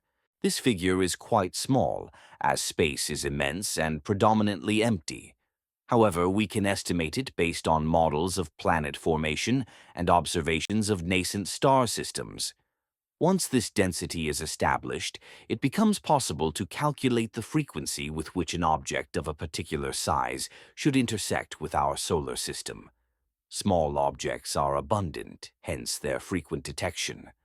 Large objects are exceedingly rare, meaning their appearance should be almost unprecedented. The distribution follows a power law, allowing us to determine the expected rate for any size of interest.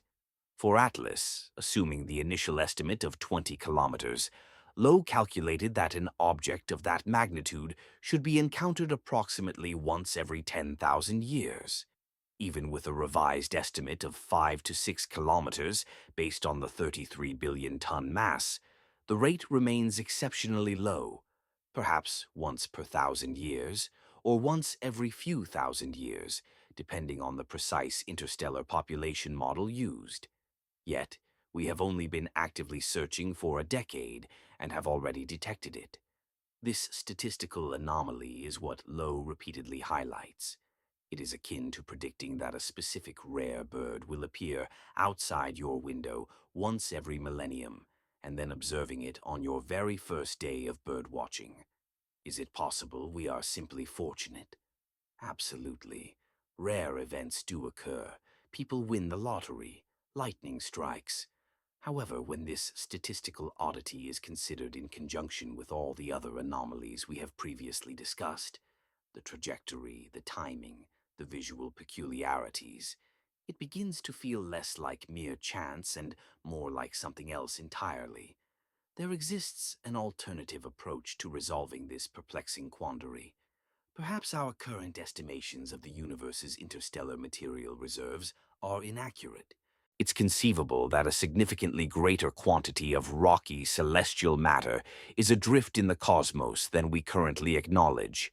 If the concentration of interstellar detritus were tenfold or even 100-fold greater, then the discovery of Oumuamua early in our observational period would not be a cause for astonishment. However, this revised perspective introduces its own set of quandaries.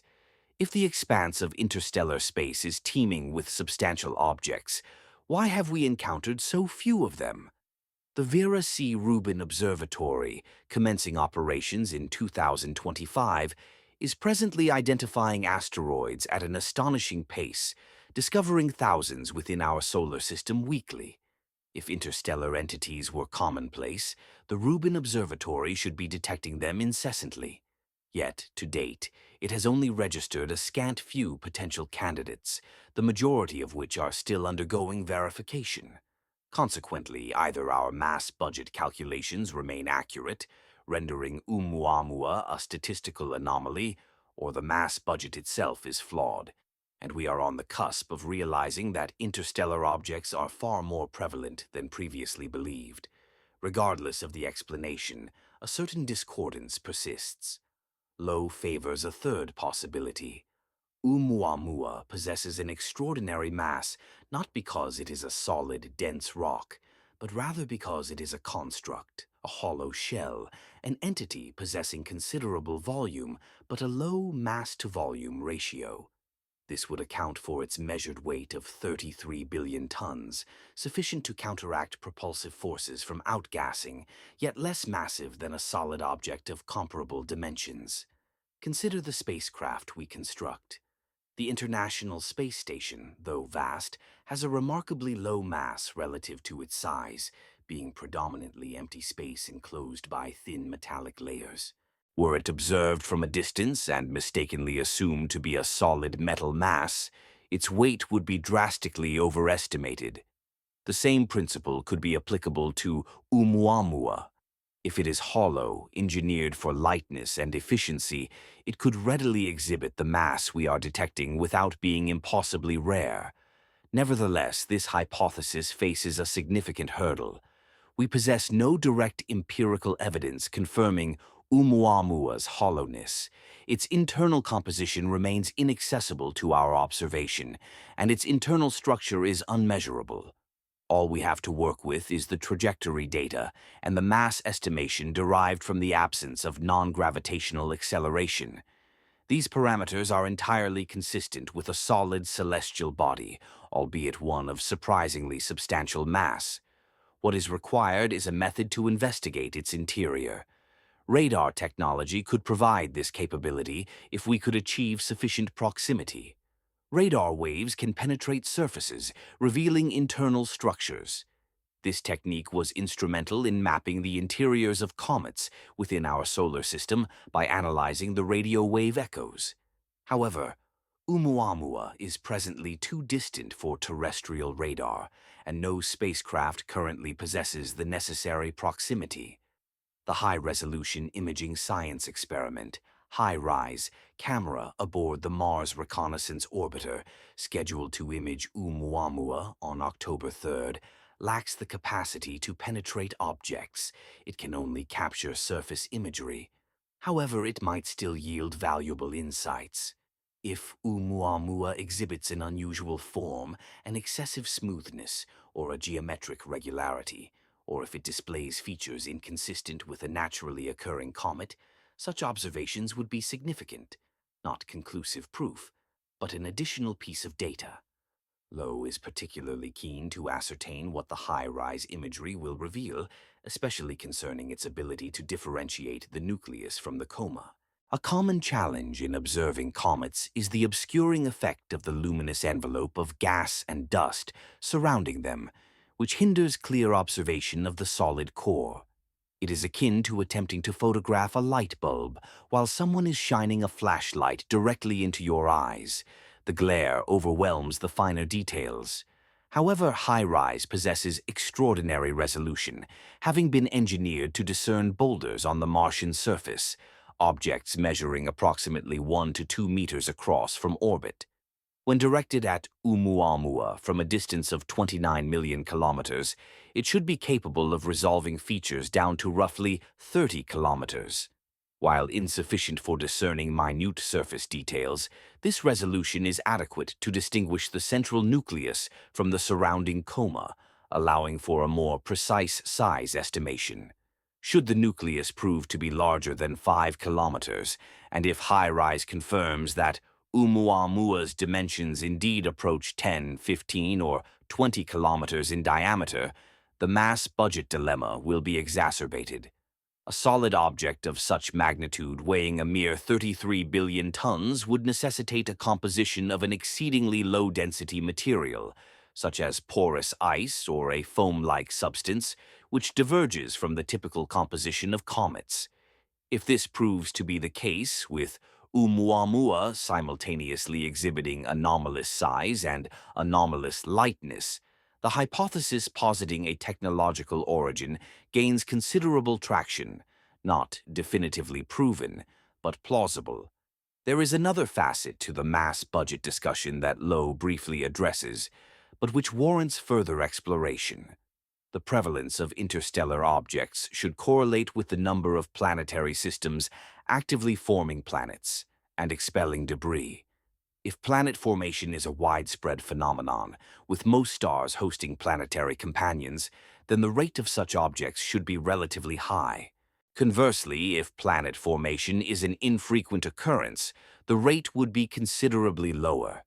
We now possess substantial evidence indicating that planets are indeed common. Missions like Kepler and various exoplanet surveys have demonstrated that the majority of stars are orbited by planets.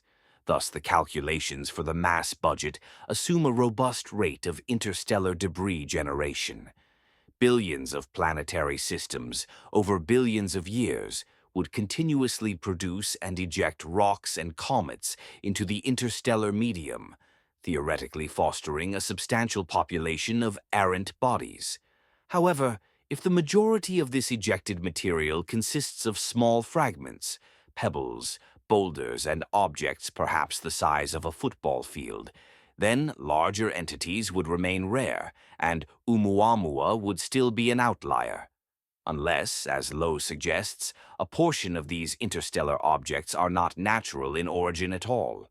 If even 1% of them were technological probes dispatched by advanced civilizations exploring the galaxy, the statistical landscape would be dramatically altered. A significant interstellar mass budget of naturally ejected rocks would not be required to account for a technological visitor. Rather, it would necessitate the existence of a single civilization within the Milky Way galaxy that elected to dispatch probes to neighboring star systems. Given the sheer number of stars and the immense age of our galaxy, this scenario does not appear improbable. This is precisely where Lowe's reasoning intersects with the broader inquiry into extraterrestrial intelligence. If we are unique in the galaxy, if Earth stands as the sole planet to have ever harbored a technological civilization, then every interstellar object we detect will invariably be composed of natural rocks and ice, nothing more. Conversely, if we are not alone, if intelligence is widespread or even moderately uncommon but present, then a subset of interstellar objects will undoubtedly be artificial in nature. Probes, derelict vessels, or ancient spacecraft navigating the void. The critical question then becomes, how do we differentiate between the two? How do we identify the artificial entities amidst the natural celestial background? Lowe's proposed solution lies in a systematic approach. We must meticulously observe every interstellar object encountered. We must diligently measure their properties, meticulously track their trajectories, and actively seek out any anomalies. When discrepancies arise, whether in mass, trajectory, or chemical composition, thorough investigation is imperative. To overlook a genuine technological visitor would represent one of the most profound errors humanity could commit. Oumuamua, with its 33 billion ton mass and its array of other peculiar characteristics, is precisely the type of object that warrants such rigorous scrutiny. It is neither definitively natural nor obviously artificial. It resides in an ambiguous intermediate zone, leaving us uncertain in either direction. And this very uncertainty, Lowe contends, provides ample justification for its close and continuous observation. Chapter 7. Approaching the Sun, October 29th. This date represents the fulcrum upon which everything pivots. It is the moment Oumuamua achieves perihelion, its closest proximity to the Sun, and consequently disappears from our observational purview behind our star. According to Lowe, this is not merely an inconvenient period of observational blackout. It is potentially the most pivotal moment in the entire encounter.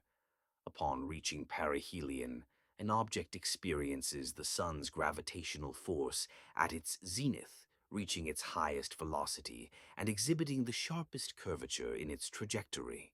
This is the opportune moment for significant orbital alterations, whether to decelerate, accelerate, or change course. At this juncture, even a minimal thrust generates the most substantial modification to its trajectory. This phenomenon is known as the Oberth effect, a fundamental principle of orbital mechanics universally understood by spacecraft designers. Typically, we leverage the Oberth effect for acceleration. Engine thrust is applied when velocity is at its peak, in close proximity to a massive celestial body like the Sun or a planet, as the added kinetic energy yields the greatest impact.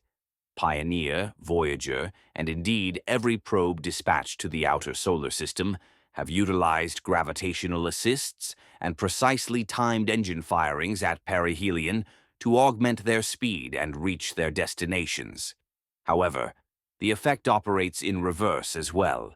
It can be employed for deceleration, for braking, for dissipating velocity, thereby allowing gravity to capture an object into a bound orbit rather than following an escape trajectory. This maneuver is termed a reverse Oberth maneuver and is precisely the action one would undertake to transition from a flyby of a star system to permanent residency within it. Oumuamua is currently traversing a hyperbolic trajectory, signifying a velocity exceeding escape velocity. It is destined to loop around the Sun and re-enter interstellar space. This course will persist unless a change occurs, unless it decelerates at perihelion. The timing of this event is remarkable. On October 29th, coinciding with Oumuamua's perihelion passage, Earth will be positioned on the diametrically opposite side of the Sun. We will be in a state of solar conjunction, with the Sun directly situated between Earth and Oumuamua. The Sun's intense glare will render any observation impossible. Ground-based telescopes will be rendered useless, and even space-based observatories like Hubble and Webb, while unaffected by daylight, will face considerable challenges due to the Sun's corona and brightness, making imaging any object in such close proximity to the solar disk exceedingly difficult. Lowe characterizes this as a concealed vantage point. If one were devising an orbital path to facilitate an unobserved course correction, this scenario would be ideal. The object would arrive at perihelion precisely when the planet, possessing the most advanced telescopic capabilities and the keenest interest in its trajectory, is positioned on the far side of the star. The maneuver would then be executed under conditions of complete observational blackout. Is this intentional? Is it a deliberate act? Or is it merely another coincidence in an ongoing sequence of improbable concurrences?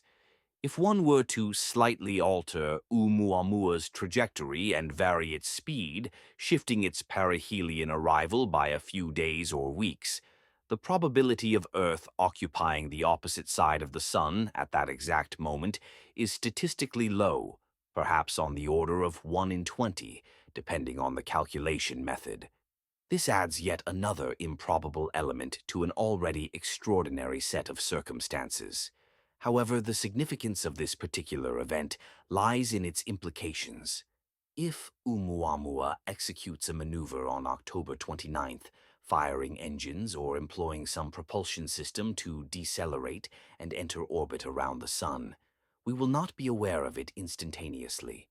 The realization will only dawn weeks later, when it re-emerges from behind the Sun in late November or early December, and we recalculate its trajectory.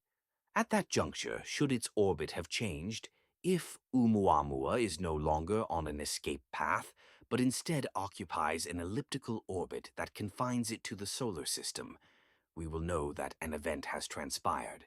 We will ascertain that a maneuver occurred, though the precise timing, method, or propulsion system employed will remain unknown. All we will possess are the pre-maneuver and post-maneuver states, the trajectory upon arrival and the trajectory upon departure.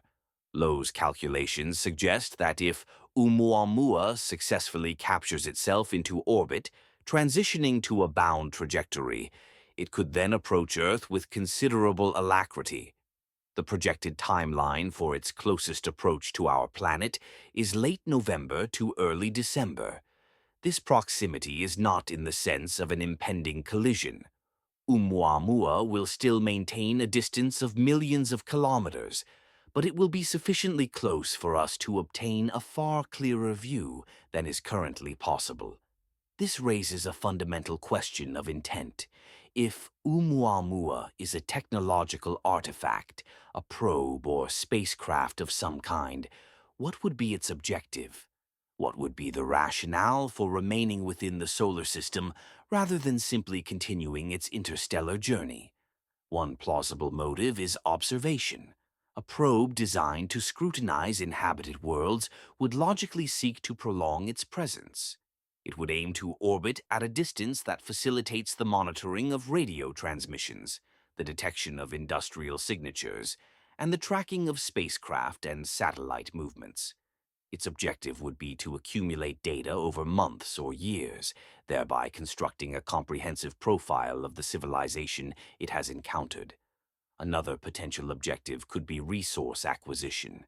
The solar system abounds with valuable materials, including water ice found on comets and moons, mineral-rich asteroids, and helium-3 present in the atmospheres of gas giants. An advanced civilization might dispatch probes to inventory the resources within star systems and identify targets for future exploitation. Alternatively, the purpose could be defensive. A probe that detects technological signatures, evidence of intelligent life, might be programmed to neutralize it preemptively before it evolves into a threat. This aligns with the dark forest hypothesis that Low references, the concept that revealing one's existence to other civilizations carries inherent risks due to the inability to ascertain their intentions. Consequently, the most prudent strategy might involve the immediate destruction of any emerging intelligence encountered before it attains the capacity to pose a threat. Lowe is careful to preface this by stating he is not predicting such an outcome, nor is he asserting that Oumuamua represents a weapon or that humanity faces imminent danger. However, he does emphasize that if we detect a technological entity, we must consider the full spectrum of possibilities, including adversarial ones. We cannot afford to presume benevolent intentions. The reassuring aspect, if one can frame it as such, is that we will have some advance notice. Should Oumuamua remain within the solar system, capture into orbit, and commence maneuvering towards Earth, its approach will be observable. We will have weeks or months to monitor its activities, attempt communication, and endeavor to comprehend its objectives. This is a stark contrast to an unexpected arrival with no time for reaction. However, the window for such observation is limited. From late November, when Oumuamua reemerges, until late December, its closest approach to Earth, we will have approximately 4 to 6 weeks. During this critical period, continuous observation is paramount. Every telescope, every spacecraft, every sensor at our disposal must be directed towards it. Lowe mentions in his interview that NASA's Juno probe, currently orbiting Jupiter, might be capable of observing Oumuamua as it passes near Jupiter in March of 2026. The European Space Agency's JUICE spacecraft is scheduled for observations in November. Mars orbiters will be tracking it in early October. These assets should be coordinated, their data aggregated, ensuring that no critical information is overlooked. For if October 29th marks the moment of profound change, the point at which Oumuamua opts to remain, then we must be prepared for the ensuing events. And as it stands, we are not. We lack a coherent plan. There is no designated organization responsible for managing such a scenario. We have not even reached a consensus on whether such a situation warrants concern. Lowe's palpable frustration with this lack of preparedness is evident throughout his interview. He repeatedly stresses the necessity of taking this matter with utmost seriousness. Even if the probability is minimal, even if there is only a 1% chance that Oumuamua is technological, the potential ramifications are so profound that it should be treated as a priority.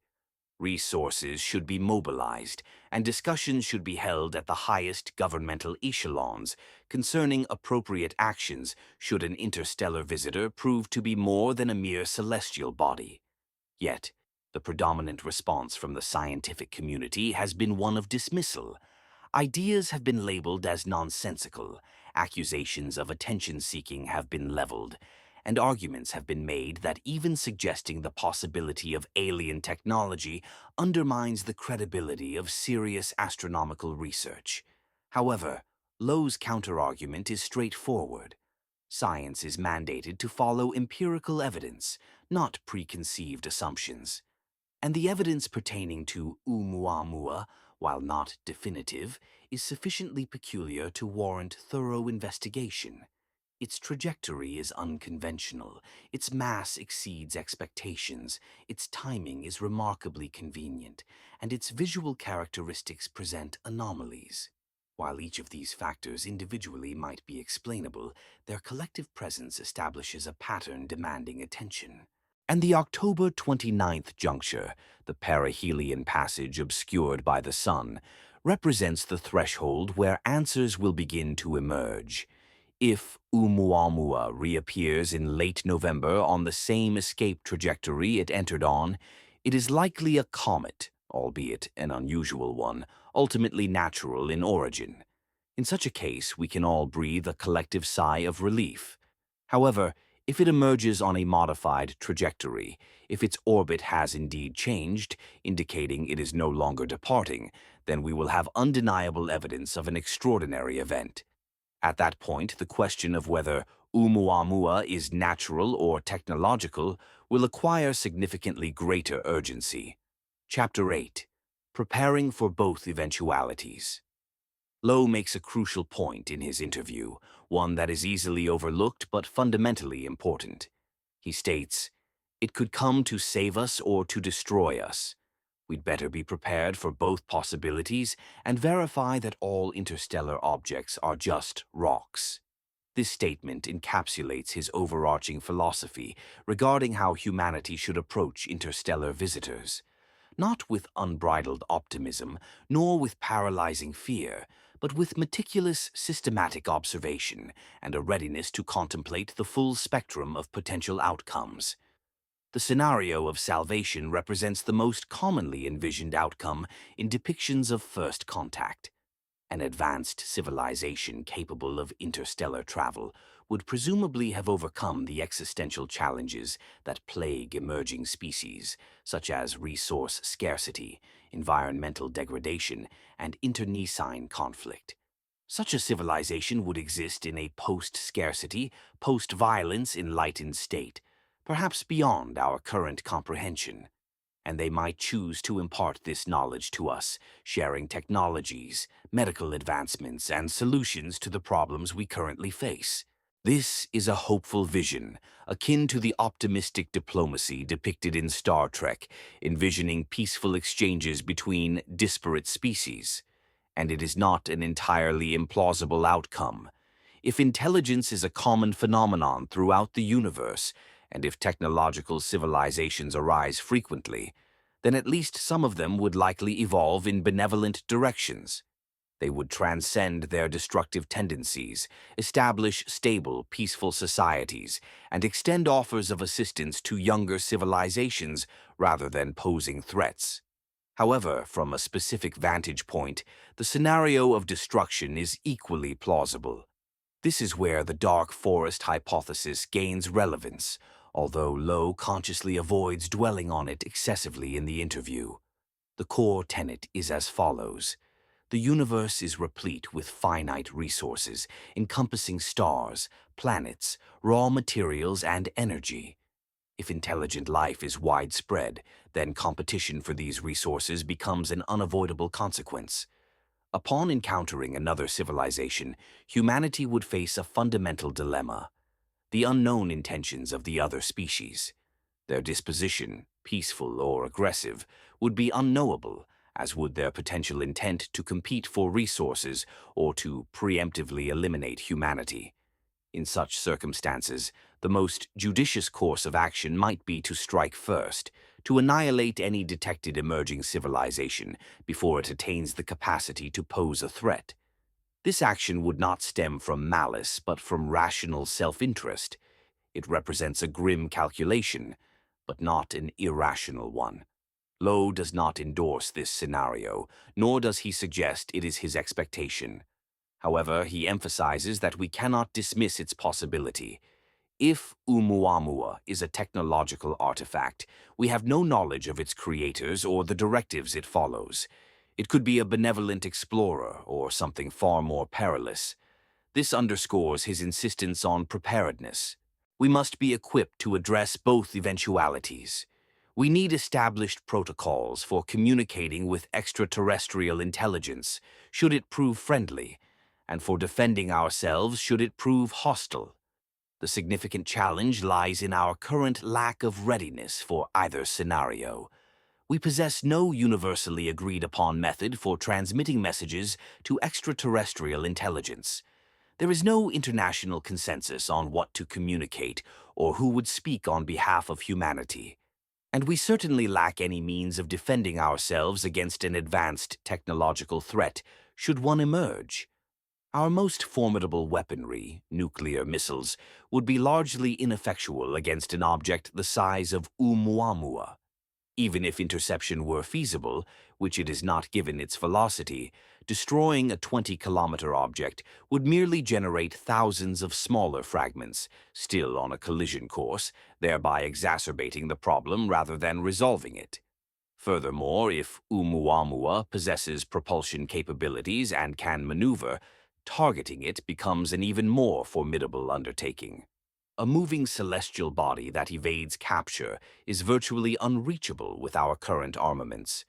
We would require advanced technology we do not possess, perhaps directed energy systems like powerful lasers or particle beams capable of delivering energy at the speed of light, leaving no opportunity for evasion.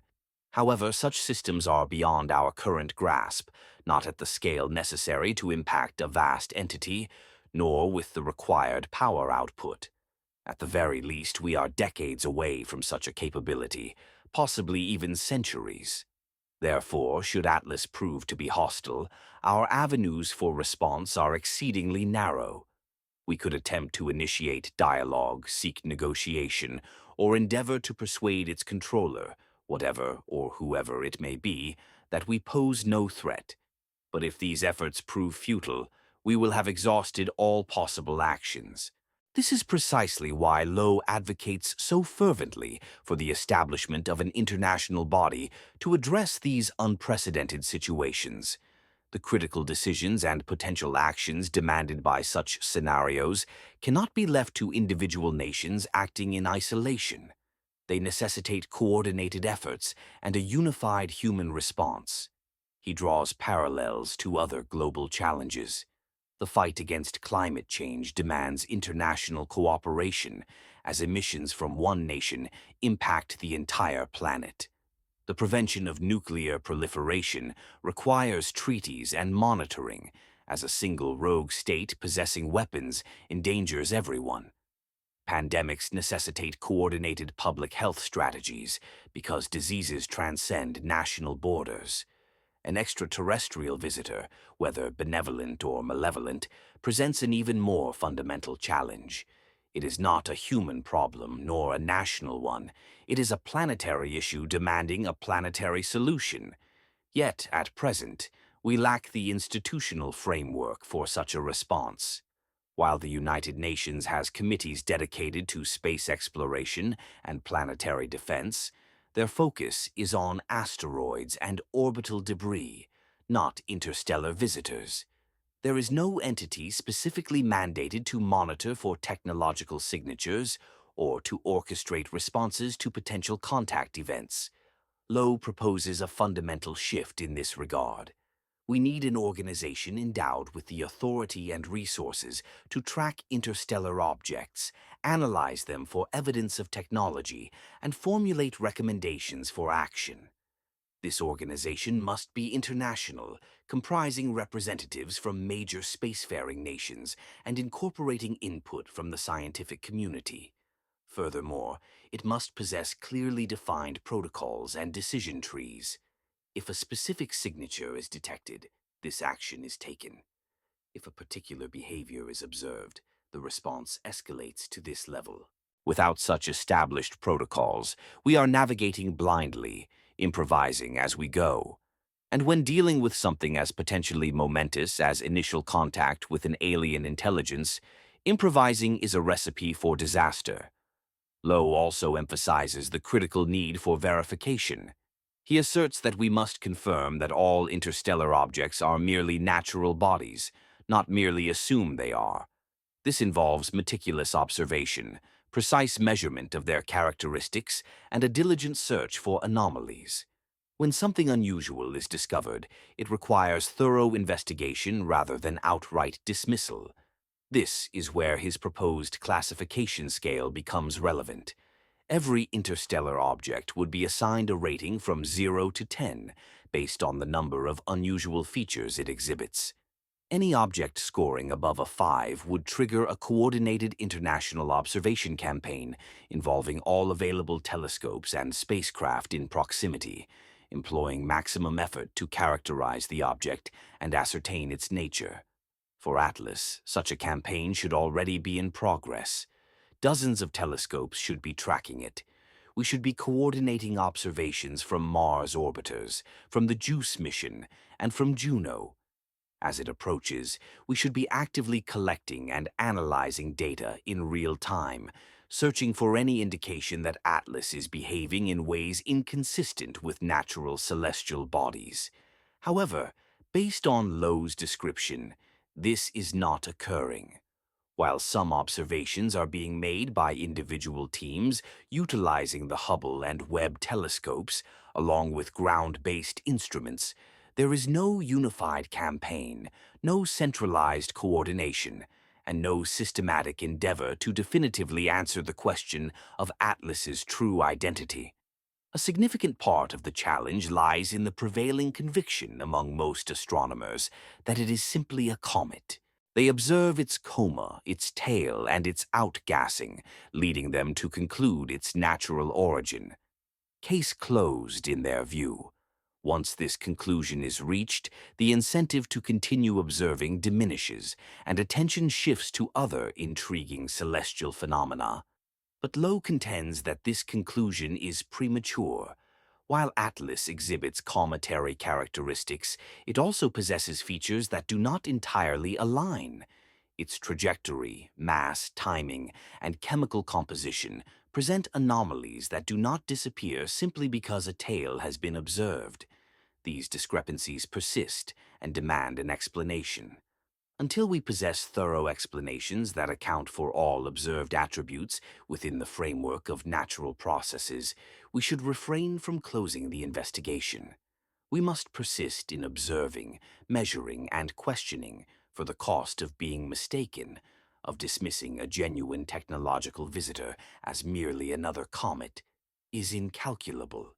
We would forfeit the opportunity to learn from an advanced civilization, miss the chance to establish contact, and overlook crucial warning signs should the visitor prove to be hostile. Lowe's frustration is palpable as he articulates these concerns. He feels as though he is raising his voice into an abyss, warning of a possibility that few are willing to seriously consider. He understands that if his assessment proves correct, if Atlas is indeed something more than a natural object, future generations will question why a more thorough investigation was not undertaken when the opportunity arose. Chapter 9 delves into the scientific backlash. It is imperative to address the opposing perspective, as Lowe's claims have not been made in a void. They have elicited a strong reaction from the astronomical community, much of which has been critical, at times severely so. Tom Statler of NASA, who serves as the program scientist for small bodies within the agency, has been a prominent critic. He has repeatedly asserted that all available data indicates Atlas is a natural comet. The variations in its brightness, its outgassing, and the formation of a tail are all consistent with expectations for an icy body warming as it approaches the sun. He maintains that there is nothing in the observations that necessitates invoking extraterrestrial technology. Statler highlights the inherently unpredictable nature of comets. Even those within our solar system can exhibit behavior that appears anomalous until the underlying physics is understood. They fluctuate in brightness as different regions of ice sublimate, develop jets that alter their course unexpectedly, and can fragment or reform. They are complex and untidy objects, and Atlas fits this profile perfectly. The initial brightness, which led to an estimated size of 20 kilometers, can be attributed to the formation of a large coma far from the sun. If Atlas is particularly rich in volatile compounds, substances that sublimate at low temperatures, it could begin outgassing earlier than typical comets, creating a luminous cloud of gas and dust that makes the object appear larger than it truly is. The alignment of its trajectory with the ecliptic plane, a coincidence occurring once in 500 instances, is not as unusual as it might seem when observational bias is considered. We are more likely to detect objects that traverse the inner solar system near the plane of planetary orbits, as this is where most of our telescopes are directed. Objects approaching at steep angles, perpendicular to the ecliptic, might pass through the solar system undetected. The close encounters with multiple planets could also be a result of selection bias. We tend to notice interstellar objects that pass near planets because these interactions are inherently interesting. We publish papers about them and direct our instruments towards them. Objects that do not pass near any significant celestial bodies may go unobserved or unremarked. Chris Lintott of Oxford University has expressed even more direct criticism, characterizing Lowe's extraterrestrial technology hypothesis as absolute nonsense. He argues that proposing exotic explanations for phenomena that have straightforward natural interpretations constitutes poor scientific practice. He likens it to a modern version of seeing lights in the sky and immediately concluding they are from flying machines, rather than considering more mundane explanations like aircraft, satellites, or atmospheric phenomena. Lint and others have pointed out that this is not the first instance of Lowe suggesting that interstellar objects are products of alien technology. He made a similar assertion regarding Oumuamua in 2017, proposing that its unusual acceleration could be explained by a solar sail, a thin reflective sheet propelled by solar radiation. This claim faced widespread criticism from other astronomers, who demonstrated that natural outgassing could equally account for the observed acceleration. The recurring pattern, according to critics, is that Lowe seizes upon any interstellar object exhibiting slightly unusual properties and immediately leaps to an alien hypothesis. They view this as sensationalism, a bid for attention that undermines the credibility of legitimate research into extraterrestrial intelligence. Scientists affiliated with SETI, the Search for Extraterrestrial Intelligence, have expressed particular frustration. Organizations like the SETI Institute are dedicated to discovering evidence of alien civilizations, employing radio telescopes to detect signals from other star systems. They approach this search with seriousness, adhering to rigorous protocols and exercising caution in making claims without substantial evidence. Then Lowe emerges and declares that every peculiar space rock might be an alien probe, inadvertently casting the entire field in a less credible light. Skeptics who already question SETI and view the search for aliens as a wasteful endeavor point to Lowe's pronouncements as validation of their belief that the entire enterprise is pseudo-scientific. The SETI community's frustration stems from their meticulous, methodical scientific approach, being complicated by Lowe's high-profile speculations. It becomes easier for detractors to dismiss their work, for funding agencies to reduce their budgets, and for the public to conflate legitimate research with conspiracy theories about UFOs and ancient astronauts. Lowe's response to these criticisms remains consistent. He maintains that science should be guided by data, not by concerns about credibility or reputation. If the evidence suggests something unusual, he argues, it warrants investigation, even if the hypothesis is unsettling or challenges our preconceived notions of likelihood or possibility. He points to the history of science, which is replete with instances where the prevailing consensus was ultimately proven incorrect. Continental drift was dismissed as impossible for decades before the evidence became overwhelming. The notion that bacteria could cause ulcers was ridiculed until its veracity was established. Black holes were initially considered mere mathematical curiosities with no observable reality. In each of these cases, proponents of unconventional ideas faced criticism, ridicule, and accusations of damaging their respective fields. Ultimately, however, they were proven correct, not due to superior intellect, but because they prioritized the data over the prevailing consensus. Lowe sees himself as part of this tradition. He is not asserting certainty, nor is he definitively stating that Atlas is alien technology. Rather, he contends that its anomalous characteristics are significant enough to warrant careful investigation, and that the possibility should not be dismissed simply because it appears improbable. He also presents a pragmatic argument. Even if the probability of Atlas being technological is as low as 1%, the implications are so profound that it warrants serious consideration. If we err in dismissing it as a comet and miss a genuine encounter with alien intelligence, it would be an irreparable mistake. The object would depart, the opportunity would be lost, and humanity would spend the rest of its history contemplating what was missed. Conversely, if we investigate thoroughly and conclude it is natural, we lose nothing more than some telescope time and research effort. The cost of a false positive, investigating a natural object as if it might be technological, is minimal. The cost of a false negative, overlooking a technological object by assuming it is natural, is immense. This disparity, Lowe argues, should influence our approach. We should lean towards investigation, carefully examining every interstellar visitor, especially those exhibiting unusual traits, and only conclude they are natural after ruling out alternative explanations. However, the mainstream scientific community does not share this perspective. They perceive resources as finite, telescope time as precious, and are reluctant to expend either on speculative pursuits. If an object resembles a comet, behaves like a comet, and has a straightforward natural explanation for its properties, then it is considered a comet, and the focus shifts elsewhere. The crux of the debate lies in differing philosophies of scientific inquiry. Should we adopt a conservative approach, adhering to established explanations until proven erroneous? Or should we embrace an exploratory mindset, considering unconventional possibilities even when conventional ones are readily available? Lowe firmly belongs to the exploratory camp.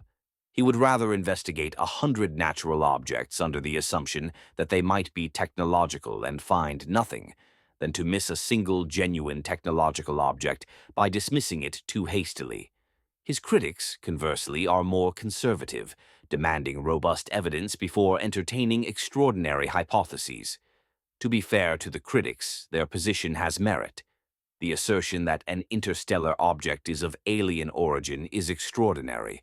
It would fundamentally alter our understanding of the prevalence of intelligence in the universe, confirm that humanity is not alone, and raise profound questions about the intentions and capabilities of its creators. Extraordinary claims necessitate extraordinary evidence.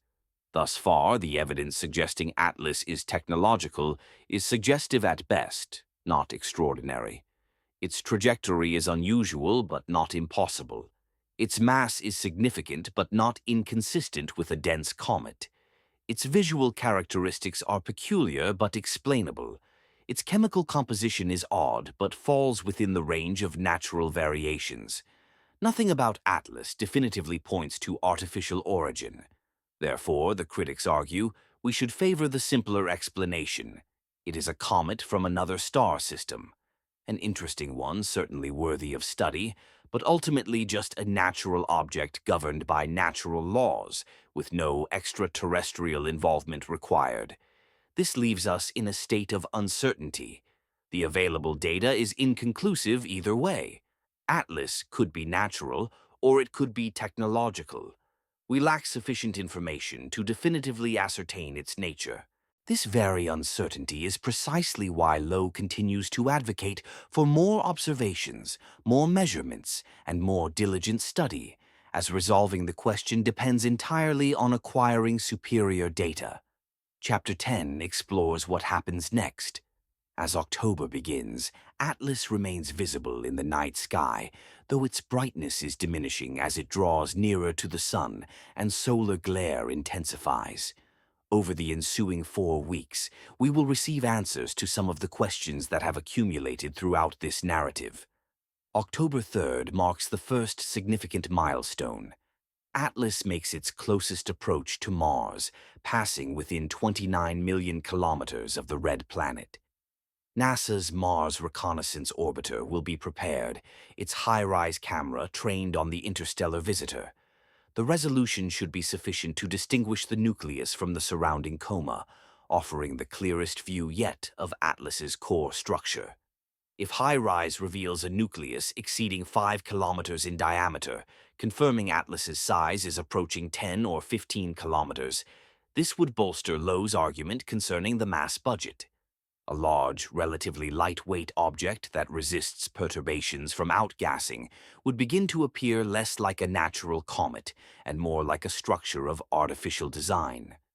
Conversely, if the nucleus is small, merely a few kilometers or less, the 33 billion-ton mass estimate may require revision. It is possible that the method used for its calculation contains systematic errors, or that the outgassing is more asymmetrical than presumed, generating thrust that cancels out in ways we are not accounting for. A smaller nucleus would push Atlas back towards the realm of natural comets. Mars Express and the ExoMars Trace Gas Orbiter will also observe Atlas during its Martian flyby, utilizing spectrometers to analyze the composition of its coma and identify molecules that could offer insights into its formation location and composition. Further detection of carbon dioxide, cyanide, or something unexpected would add to our understanding.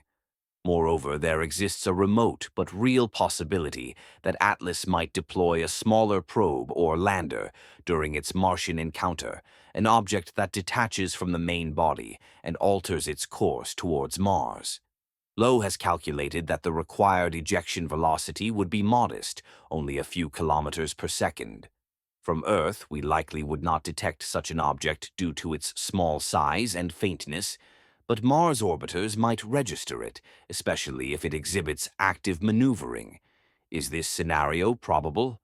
Almost certainly not.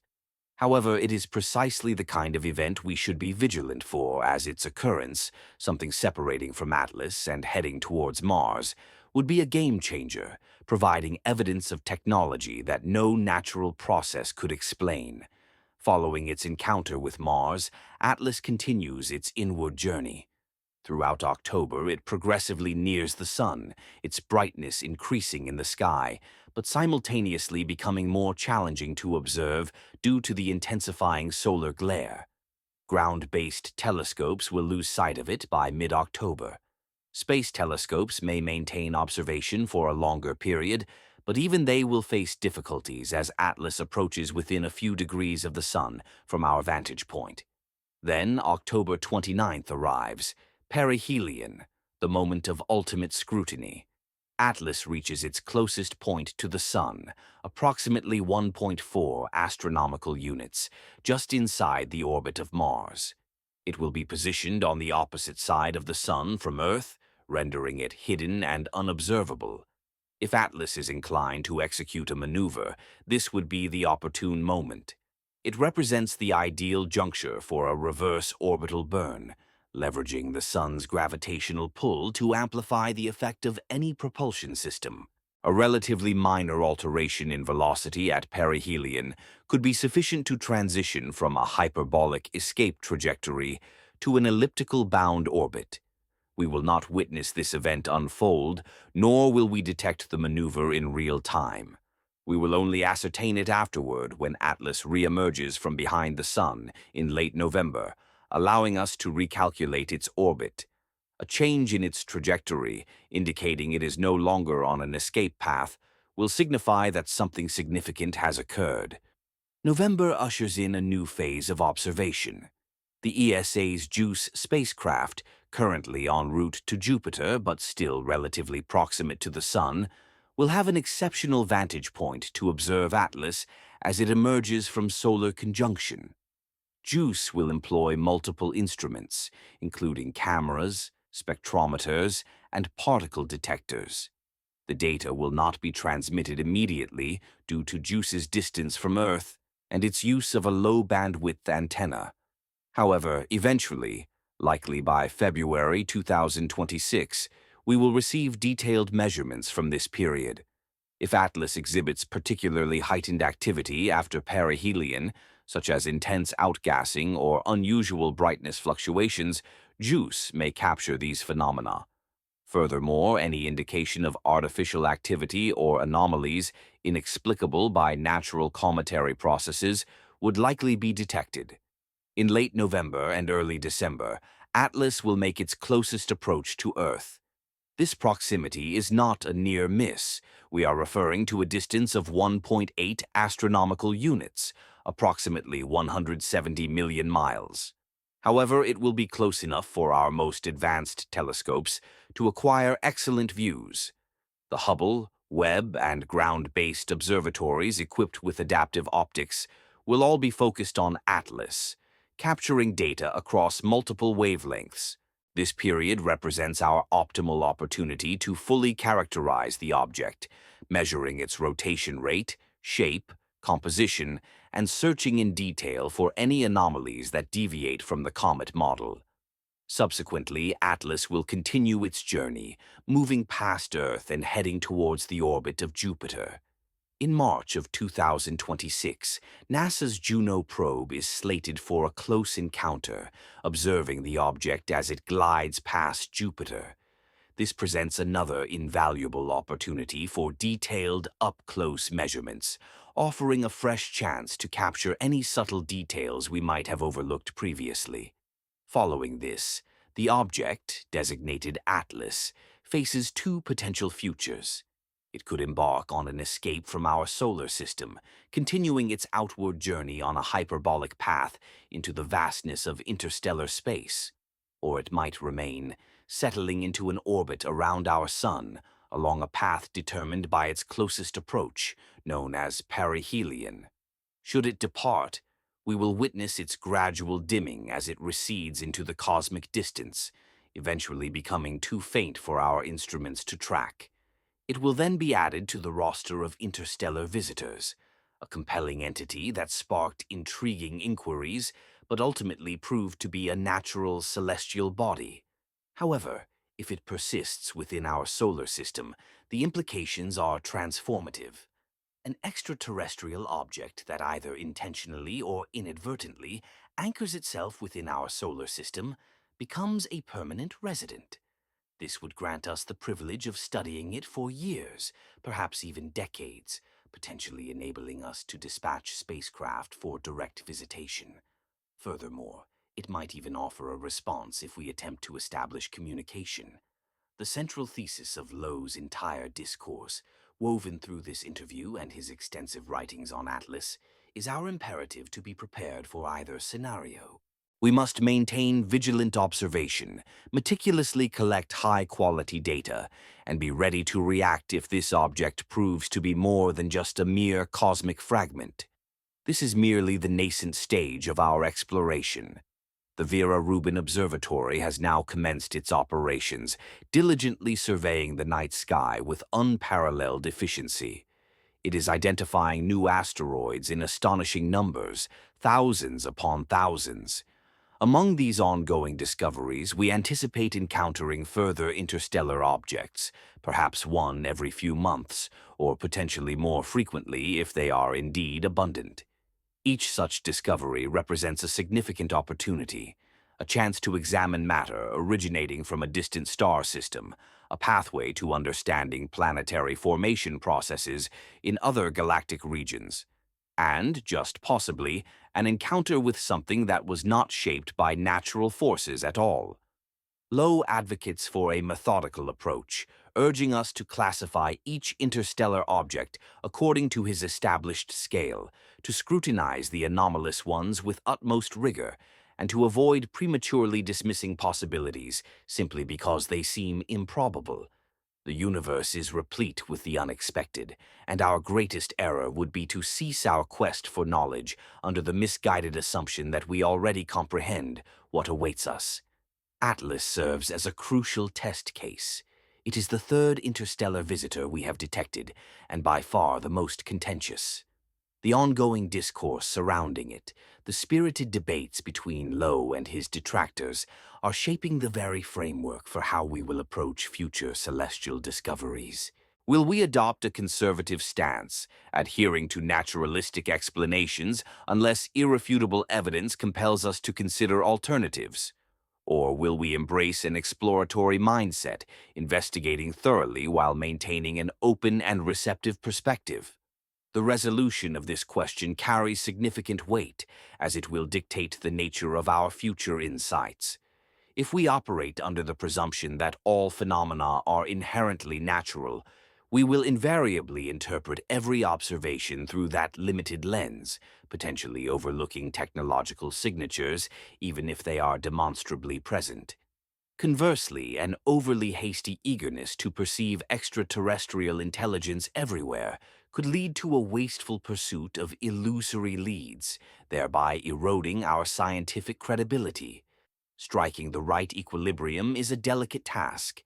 It demands sound judgment and a steadfast commitment to allowing the data to guide our conclusions rather than being swayed by preconceived notions. Moreover, it necessitates humility, the acknowledgement that our current understanding is incomplete and that the universe may present us with surprises far beyond our current imagination. Regardless of its ultimate classification, whether Atlas is ultimately identified as a comet or something more extraordinary, it has already imparted invaluable lessons. It has vividly demonstrated that interstellar visitors are not merely abstract theoretical curiosities. They are tangible entities that we possess the capability to detect and meticulously study. Furthermore, some of these objects exhibit characteristics so unusual as to compel us to re-examine our fundamental assumptions. This inclination to question, this readiness to critically examine anomalies rather than summarily dismiss them, embodies the very essence of scientific inquiry. It is not about a blind embrace of radical concepts, nor is it about an immediate, reflexive rejection of the unfamiliar. Instead, it is about rigorous observation, precise measurements, and an honest, unvarnished analysis of the evidence the data provides. The coming months are poised to be pivotal, specifically October 3rd, October 29th, and the periods of late November and early December each represent occasions that will yield new data, fresh observations, and further contributions to our evolving understanding. By the year's conclusion, we anticipate possessing a significantly clearer picture of the true nature of Object 3, Atlas. Until that time, we remain observers, patiently awaiting further developments and harboring our questions. This has been an in-depth exploration of one of the most captivating entities ever identified within our solar system, an interstellar traveler that challenges our established paradigms and expands the perceived limits of possibility. Whether Avi's speculative hypothesis proves accurate, or if Atlas ultimately resolves into an unusual, albeit natural, comet, the profound questions it has ignited will endure. We have meticulously examined the trajectory analyses, the statistical improbabilities, the mass estimations, the visual peculiarities, and the chemical enigmas. We have considered Lowe's arguments and the dissenting viewpoints presented by his critics. We have contemplated the potential ramifications should Atlas prove to be of technological origin and outlined the necessary steps in such a scenario. The narrative of Atlas is still very much in its unfolding stages. October 29th approaches, and when that specific date arrives, as Atlas traverses behind the sun and either remains with us or departs, our comprehension of our place within the cosmos will deepen. I express my gratitude for joining me on this journey of exploring this enigma. If you found this comprehensive examination beneficial, I would be appreciative if you would engage the like button and subscribe for similar content. The universe teems with mysteries, and our exploration of them has only just begun. Before concluding, it is important to state that all assertions presented herein are grounded in publicly accessible information and peer-reviewed research. The interpretation of this data, particularly Lowe's hypothesis concerning potential artificial origins, remains a subject of considerable debate within the scientific community. The prevailing consensus among astronomers is that Atlas is a natural comet, and this explanation continues to be the most probable. Nevertheless, the observed anomalies are genuine, the questions raised are pertinent, and the dialogue surrounding them is undeniably worthwhile. Continue to nurture your curiosity, persistently gaze skyward, and always remember that the universe has surprised us in the past and will undoubtedly continue to do so in unforeseen ways. Good evening.